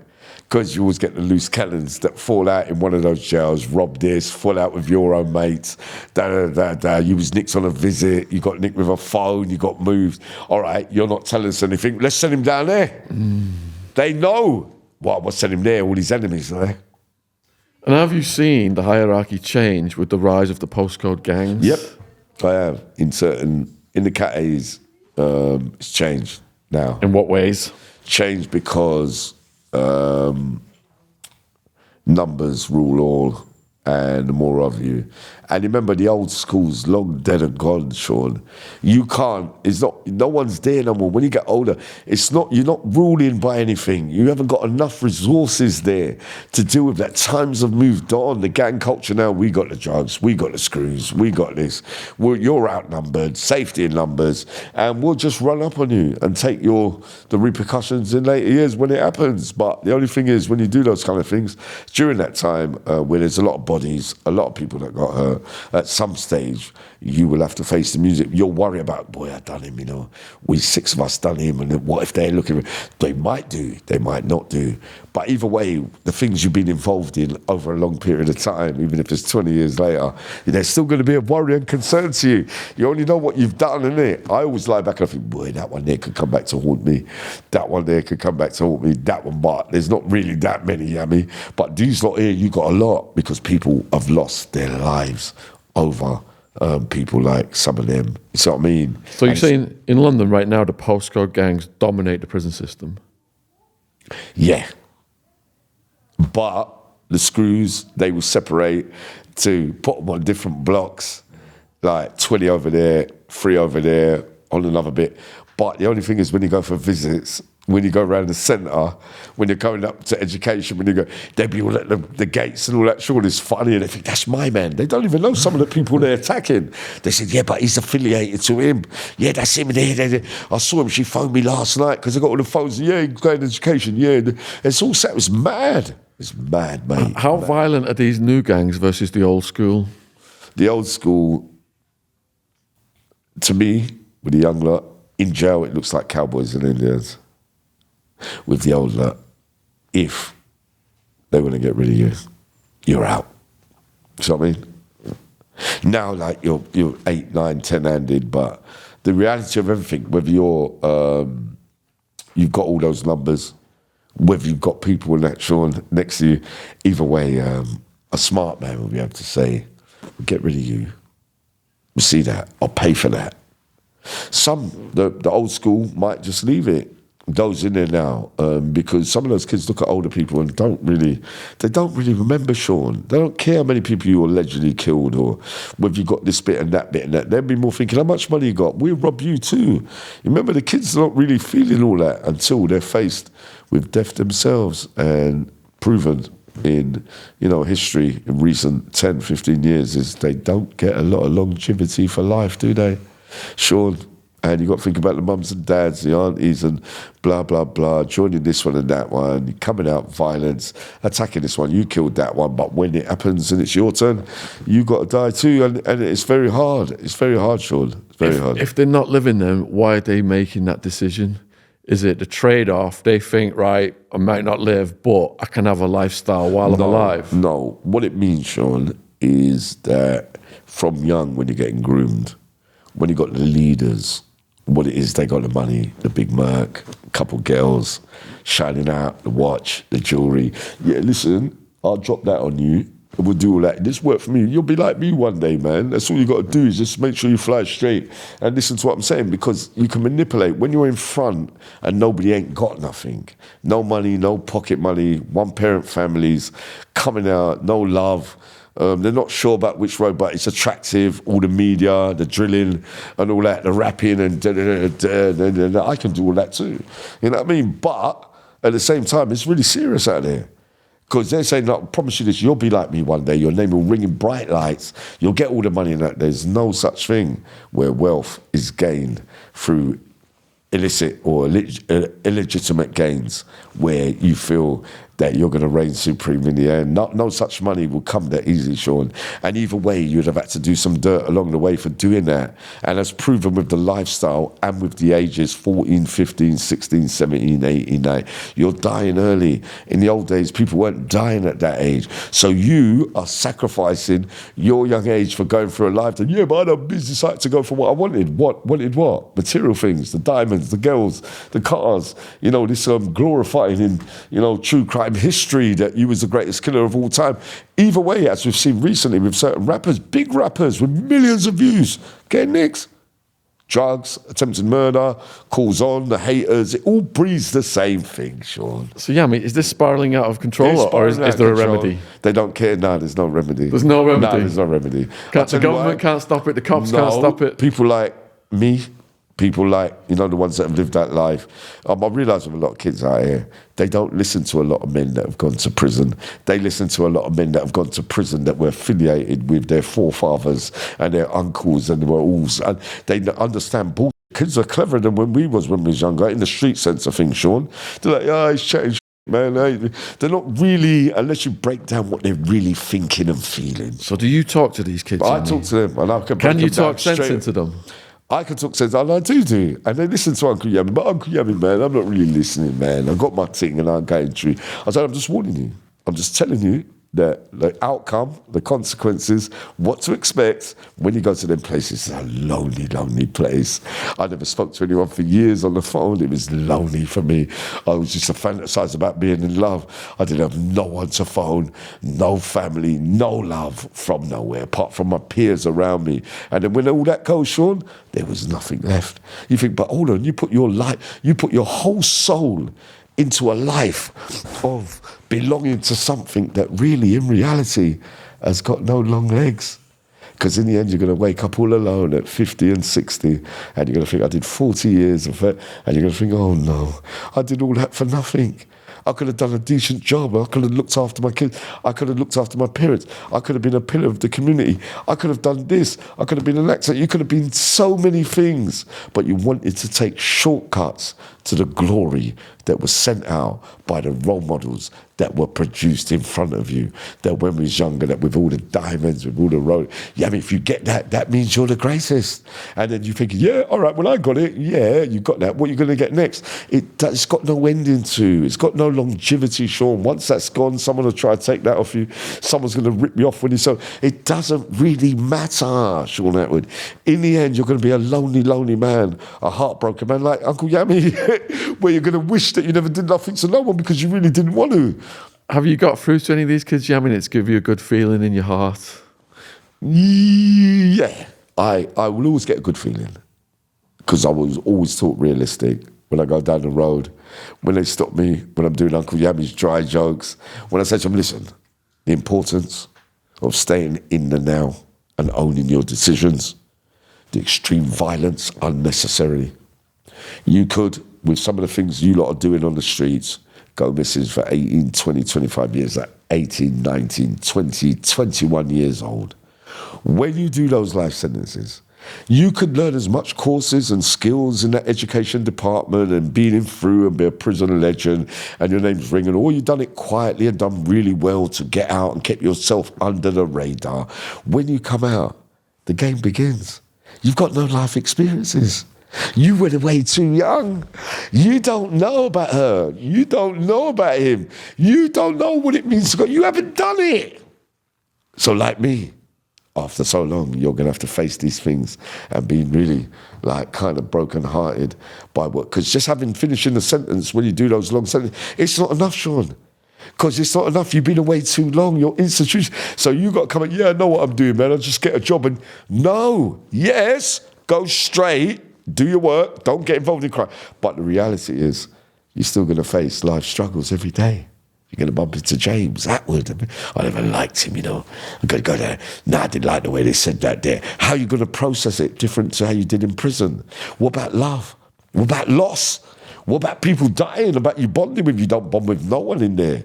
I had to do with all those things outside, Sean. Because remember, when you lose people in there, you weren't close to them. But you think, well, I was upset that she died and they died. But when you're out here and you make bondings and alliances, it hurts. The normal things in human nature, human life, it hurts you out here, Sean. I've been broken-hearted over the years, Sean, thinking, boy, I didn't think that bit would affect me like that. Because you wasn't used to it, it's unknown to you. So not only do you have to do that long-term prison sentences for those unnecessary murders, you have to come out and learn how to live again. And you can't do that. You could think you're the smartest guy or woman in the world. I do the job.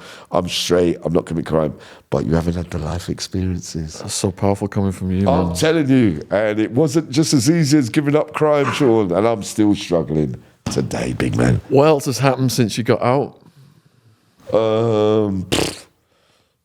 I realised that, you know, I missed out on my childhood with all the ladies, and I loved them all dearly, and I've worked, you know, I've got over that. I didn't really understand it before relationships, Sean. And those are other things as well. You don't know how to conduct yourself. In relationship, you're so used to being alone in that cell, self-obsessed, yeah, me. I sometimes go, yeah, and Uncle Yammy. I talk about in the third eye, but it's a prison thing, Sean. It's a prison thing. We go, yeah, the super ego and the ego, and I've got a plan for this, and I've got a plan for that, and I'm Yammy B, and all that. But really, outside, it don't really count for nothing at all. Really, I have to cut myself off sometimes, Sean, because I'm saying to myself, yeah, but Yammy, look, what does it all mean, right? What it all means is we're never going to find the answers. No one's ever finding all answers. There was a man that was dying recently, and when he was about to die, I said, hold on. I've worked everything out now. I know what to do. I know how to behave, but Sean, we're all going to be clouded with guilt, things we thought that we could have done better, relationships where we think we was a bit harsh, that I said that I loved you and I didn't. You know what I mean? You've got to deal with all these things that are going on, but there's always people's feelings that are going to be hurt. And some people's feelings, Sean, they ain't been to prison, but their feelings are not really processed better than me and yours. I had a conversation with someone. I met her after a day. The next day, you done this to me and done. She said, "Yo, I was good to you." I said, "Yeah, but you only knew me for 24 hours.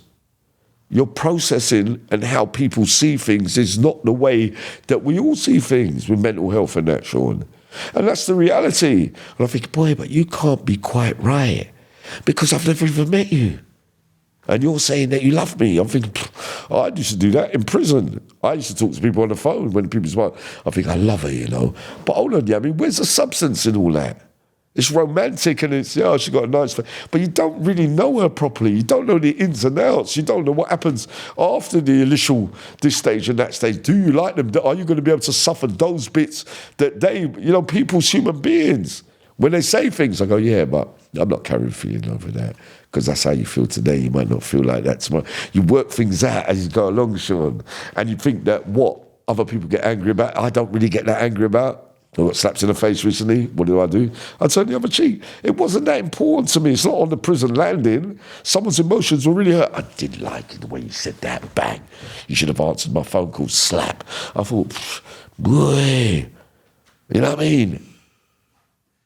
You're in a very unique position, Yammy, because there's not many people who have lived through the public announcement of their own death. How did that feel? Sean, it was. I can't imagine. Sean, it was a complete muggy turnout. I mentioned it before that I've been to hospital 6 times in the last 15 months, right? Same drug, same feeling, same all-night thing. After a drink, blah, blah, blah, the nervous system playing up. I think I'm about to die, right? Right, so we know I shouldn't be touching things like that, which we're doing the best we can to stay away from that kind of stuff. Now, when that attack happened inside of me, I was up for 2 days. I was in a house not far from here, right? St. Albans, right? That smoking, white stuff, right? Paranoid, heart beating fast, like that, right, Sean? And I thought I wasn't going to make it, right? So when I got back, I phoned the ambulance, right? A young lady was with me. Not her fault, Sean. She was with me, but she smokes, got addiction problems, right? We know what that means. She brings me home, and I said, I'm in serious trouble here. The ambulance comes. I get in. I'm unsteady. I give her the phone. I said, why's my nose got to be blocked today? Sean, I went like that. Pass her the phone. I said, listen, tell them that Uncle Yammy is dead. So it's my fault. So they're taking the blood pressure and all that, Sean. I go, yeah, I ain't going to make it. I'll be in real trouble here. That's what it felt like, Sean. So she's gone straight up on social media in the morning. Said, yeah, Yammy just died. But she's out of her box as well.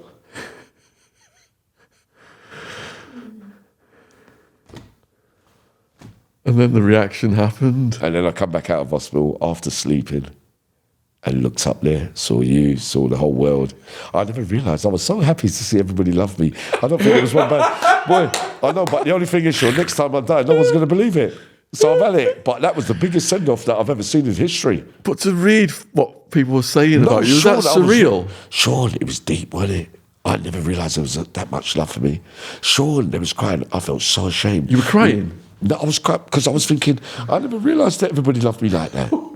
Sean, I went like that. Look, when I got back in, some people rang me. They go, Yammy, because I won't answer the phone. After sleeping in the hospital, coming back out, I think, oh no. I'm on social media, Sean, looking at all YouTube, Facebook. Yammy said, my granddaughter's name's mentioned. My fault again, right? So, seeing all of you like, nah, it's definitely true. Yammy's gone. Nah, it was his granddaughter. She would know, but nobody clarified anything, right? It was, sure, it's funny, Sean, but it's not that funny. So I answered everybody's calls. He goes, oh, no, I know what happened, Yammy. I know what happened. I said, I know what happened as well. So when I went up there with the hood up. I said, yeah, about 20,000 in the room. And basically, like, to be honest, Sean, was at my box. So it was instigated by me because I didn't think I was going to make it. They was all having a go at you, but really you could only do what you had to do because you're getting it from that one and that one. And poor old Sean's going, well, this is Yammy. You can't blame social media because that's what I told everyone. There was like little weird videos of funeral processions and coffins. You see the Chinese one and the African one? Indian ones, the Chinese ones. I didn't like the pictures they put up of me though, Sean. I thought I looked ugly in those. I was really deeply unhappy. I got to be honest, Sean. Like, what is going on? This is like... And you know what they're saying? They spoke to me. I spoke to Yammy. No, this is the last video. It's definitely it. Wow. Sean, Quincy had to go up there, right? He said, listen, because they're like, everyone, can you imagine all them lot, Tony, John Gray, all of them lot were crying their eyes out, Sean. See what I caused? I never wanted to come up there again. Tony went and said, listen, mate, you've done my effing head in. When he heard my voice, you could feel Sean, it was deep, you know. It is a unique perspective to see that unfold. Yeah, but the only thing is that no one's ever, but at least I know what everyone thought about me anyway. Yeah. So when I do go, at least I know the majority. It's going to give you some comfort. Give me some comfort. There was a lot of love, but a lot of people don't want me to go that way, Sean. No. You know what I mean? If I'm going to die, let it be because there was no choice or not self-inflicted. You know what I mean? But I've got so much love for the people that, you know what I mean? It heartens me. And like you once said to me, Yammy, the only person that can't see that who's in front is you. Is that your own worst enemy, that you just beat yourself up over when really you got the skills to utilise. You told me that from day one, Sean. If you serve 40 years, you deserve another 40 years at least. Yeah, but Sean, it was a waste of time. And like for me, I lie there, no matter what I'm doing now, when we look at it as a bit of success since I last seen you. And I think, Sean, that either way, I think to myself, you know what, Yammy? What a complete waste of time. You did everything just for a sense of belonging and what they told you and the environment, the products and family and children's home. All right, yeah, it's quite a sad story, but in reality, you had all the answers a long time ago. You knew what it felt like being a victim. You knew that no matter what, but you know what it was, Sean? I didn't want to live. I didn't really care. So, you know, you waste all that time and you wake up and years are ticking by now and you think, oh, God, I could have been on holiday, I could have grown up, I could have helped. You know what I mean? There's so many different ways of doing this life without being involved in true crime and being a baddie and doing bad things to people and ruining. You know what I mean? You could have done all these good things and been, you know, had the peace of mind in your soul. But I always believe, and the one saying that I always believe is, forgive them, Lord. They know not what they do. If you knew what you was doing, then I believe that you was accountable. I knew what I was doing in later life, but I still didn't care. But at the beginning of the time, I never understood it, Sean. It's not like now. They've got loads of opportunities now to get help. There's a lot of projects and a lot of community things where you can go on because you've got social media and all that. When we was kids, we never had none of that, Sean. They got loads of help now. People you can ring. Yeah, can you help me? I'm feeling like this. And that. You never had all those things when we was younger. Just going in. Remember, in the old days, it was punishment and not rehabilitation in the prison system. Remember, punishment was the army majors. Oi, shut up. Now it's yeah, go on, yeah, cool, yeah, go do what you're doing in it, and then switch on you later on and snake you out after. It's slowly, it's different now. It's not. What about this wonderful community you've built on YouTube? Your followers, your subscribers. I watch your video. You put these videos out, and how gripped they are, and just how supportive they are of you. Does that give you something that perhaps you were missing? You've got the love from these people. No, but.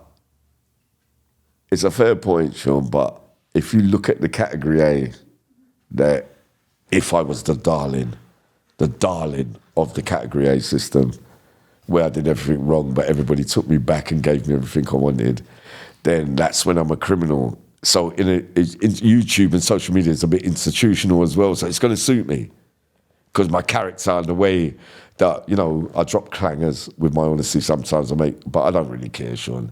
But I'm a crowd pleaser, Sean. And you remember, I love people. So you remember, I'm going to swarm in where everybody is. So I will be with all the sufferers. So it's nothing changed from the prison thing. It's just that I don't commit crime no more. So I'll dive in where the love is and where I've got to give them, where people and engage. And that's where the love comes from. Like, fault me, kill me, slag me off. It don't really matter to me, Sean, because I've been in the desert all alone since I was little. It's not going to really matter to me what a few trolls and that say, is it? But what about the spirit of your followers? Does that spirit inspire you? Yeah, it does. Yeah, because the sufferers, and they think because there's a lot of resonating with certain parts of my story, with how I am, where I come across, and I do it different to everybody else, Sean. It's like, you know, with me, it was always that way. There will always be a different dimension.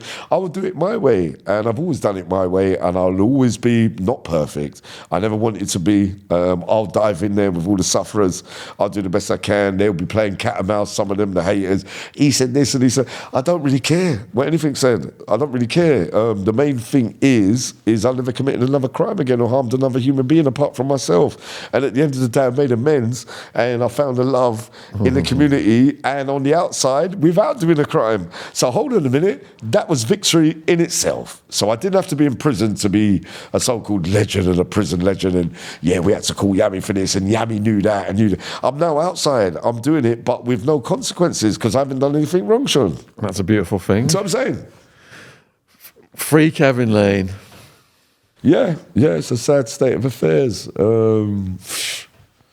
I've done a couple of videos lately. Obviously, I know the real reason why he got recalled. But in reality, it's a man who wears his heart on his sleeve, Sean, and it's very difficult when you're going on social media and you're appearing on this show and that show. People are always going to hold what you say. You're not going to be everybody's cup of tea. Sometimes coffee, sometimes tea. But, you know, the one thing, you know, that we know what happened outside the Young Vic Theatre with me when I got recalled for that thing when I was at the theatre show. And on the first show, we knew that I got recalled at Carnival. We knew that you don't have to commit a crime when you're on MAPA to get recalled. And they will be watching, and all it takes, and the Achilles heels will obviously be the emotional stuff. With certain things, and did he or didn't he, or blah blah, probably didn't, or he did, or they've misconstrued it, they'll play it around this way and that way. Just basically people using his license conditions against him because they know how it works when he's doing well, especially certain people that you've had relationships with before. They want to try and get you back in whatever way. You know what I mean? I wasn't there. I don't know really what happened, but I know one thing. He will be suffering badly in there because when you're out here talking about not going back, prison, what he did to me, and then you end up back in there, there's no worse feeling in the world, Sean, all right? R.I.P. Kieran. Proverbs as well. People started contacting me saying Kieran had passed, and because of what happened with you, I didn't say anything. This is the first time I've said something. Yeah, I It's told been you. going for Yeah, weeks now. yeah, So, yeah. did you ever come across Kieran in the system? No, I didn't. I think no. They're saying that I did, but I weren't on the landings. But I can't remember, Sean. But the reality is, Proverbs. I was shocked when I heard that, because who told me I got 3? My boy Ratty and someone else. They're close to him, man. I said, but I never heard that. He weren't young. He was young. He's younger than me. And then we're hearing what it was, but he's a good geezer, man. I watched him. He's really, truly honest. I was very upset, Sean. And that was another. I said, what? I did, because they sent me the pictures, the photos of him. I was thinking, I know him, didn't I? But you know me, I'm a bit slow sometimes, Sean. And then I saw it, rest in peace, Proverbs. I'm thinking, oh, ain't that the one that appeared on Sean's? And that's when I messaged. I said, Sean, is my man dead? Such a good spirit, such a positive person. I know. It's so sad. We interviewed him twice. And, God, Sean, I he thought was really Yeah. trying to do the right things in life. Yeah, It's I heartbreaking. thought, Sean is very, very. He's strong as well. I don't understand him. Yeah, Difficult, Sean. yeah. Tomorrow's promised to no one. That's why you can only do the best you can. All I did is that thing I made to God when I was in intensive care, when I died and I was paralysed. I said, the one thing I'm never going to do again is commit crime. He said, what about drugs and demons? I said, I failed that since I've been out, Sean.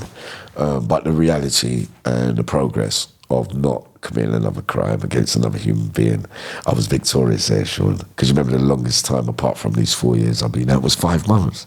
Yeah, well done, man. So you got to look at it. We got to look at it. It's not a lot for me. It takes a lot to give me a pat on the back. I should be further in front now, really. But we're getting to the nitty-gritty stage Still now. got the sparkle in your eye, brother. Oh, and I think that with you, Sean, I think that if you're going to put your money on anyone, I think you put it on me, as long as I'm alive. What would you like to say in conclusion to the viewers who've watched this for the last 2 hours? Well, another 2 hours, Sean. Cool, but that was quick. That means it's a good one then. James was my boy. James, when he come to get me the first time, I never liked the way they, anyway. Yeah, James was my boy, innit? From creation, Sean. You know what I mean? And what's his name again? Joe. Yeah. They've been for a long time. And it's funny that Sean, when All years the go original by- crew? Yeah, all the original. Yes, I'm Yeah. Sean, I do the same thing. I keep them proven and tested. The loyalists, the real ones, they see me and you in the front seat, but really, you're nothing without the backroom staff, my Exactly, boy. totally, Exactly, yes. which is how we do it. Shout out You know to what I mean? Underground Films. But yeah, sound Sean, engineer great Joe. interview again, and I look to come up and do some of those motivational talks, and we'll do those subjects. We'll do another show soon with the Madeline McCann thing. Yeah. I want to do one part on that, Sean. You didn't know that I Big subject I was right really there. upset. I loved her. I did. But we got Uncle Yammy's got his theories. Remember, I've done a lot of research now. So the longer I've been out, I get to know more things, and certain things. But no, you never asked me.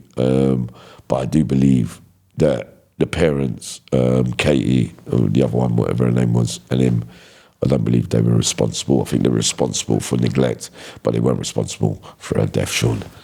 You know, many people say, Yammy, you don't know, you ain't watched this and watched that. The body language. Body language, to me, Sean, means that even if you've got a tinge of guilt in that body language, it might not be the thing that you're all looking for. It might be that I left you all alone and I was guilty for that. You know what I mean? So you could show up that you're not looking quite right and all that. People got to get these tests right sometimes. If there's an inkling, but it might not mean the crime itself of murder and blah, blah, blah, Sean. Yeah, Christian Bruckner's on trial right now in Germany for unrelated things. Yeah, but it was him, yeah. I just read a book about him, and the things he did, he just did not discriminate. Just all ages. He'd show up like serial killer mask in the middle of the night in your bedroom, and really sick character. Yeah, and listen, we'll save that for another show. All right, cool. All right, my boy, Sean. We always finish with a nice big hug. Yeah, we do, Sean. Please support Yammy. Go to Yammy's channel, subscribe, support what he's doing. Love you, brother. Well done. Thank you, man. James, Fantastic. No, you're all right.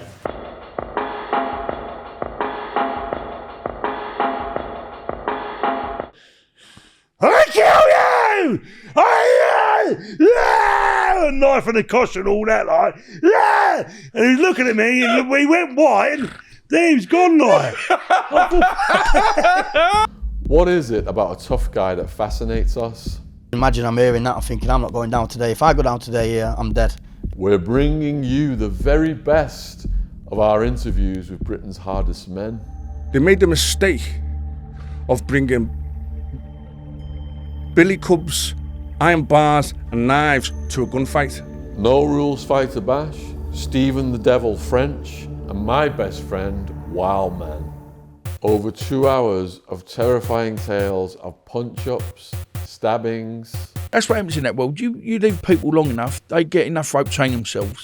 Attempted murders and exceptional all-round hardness.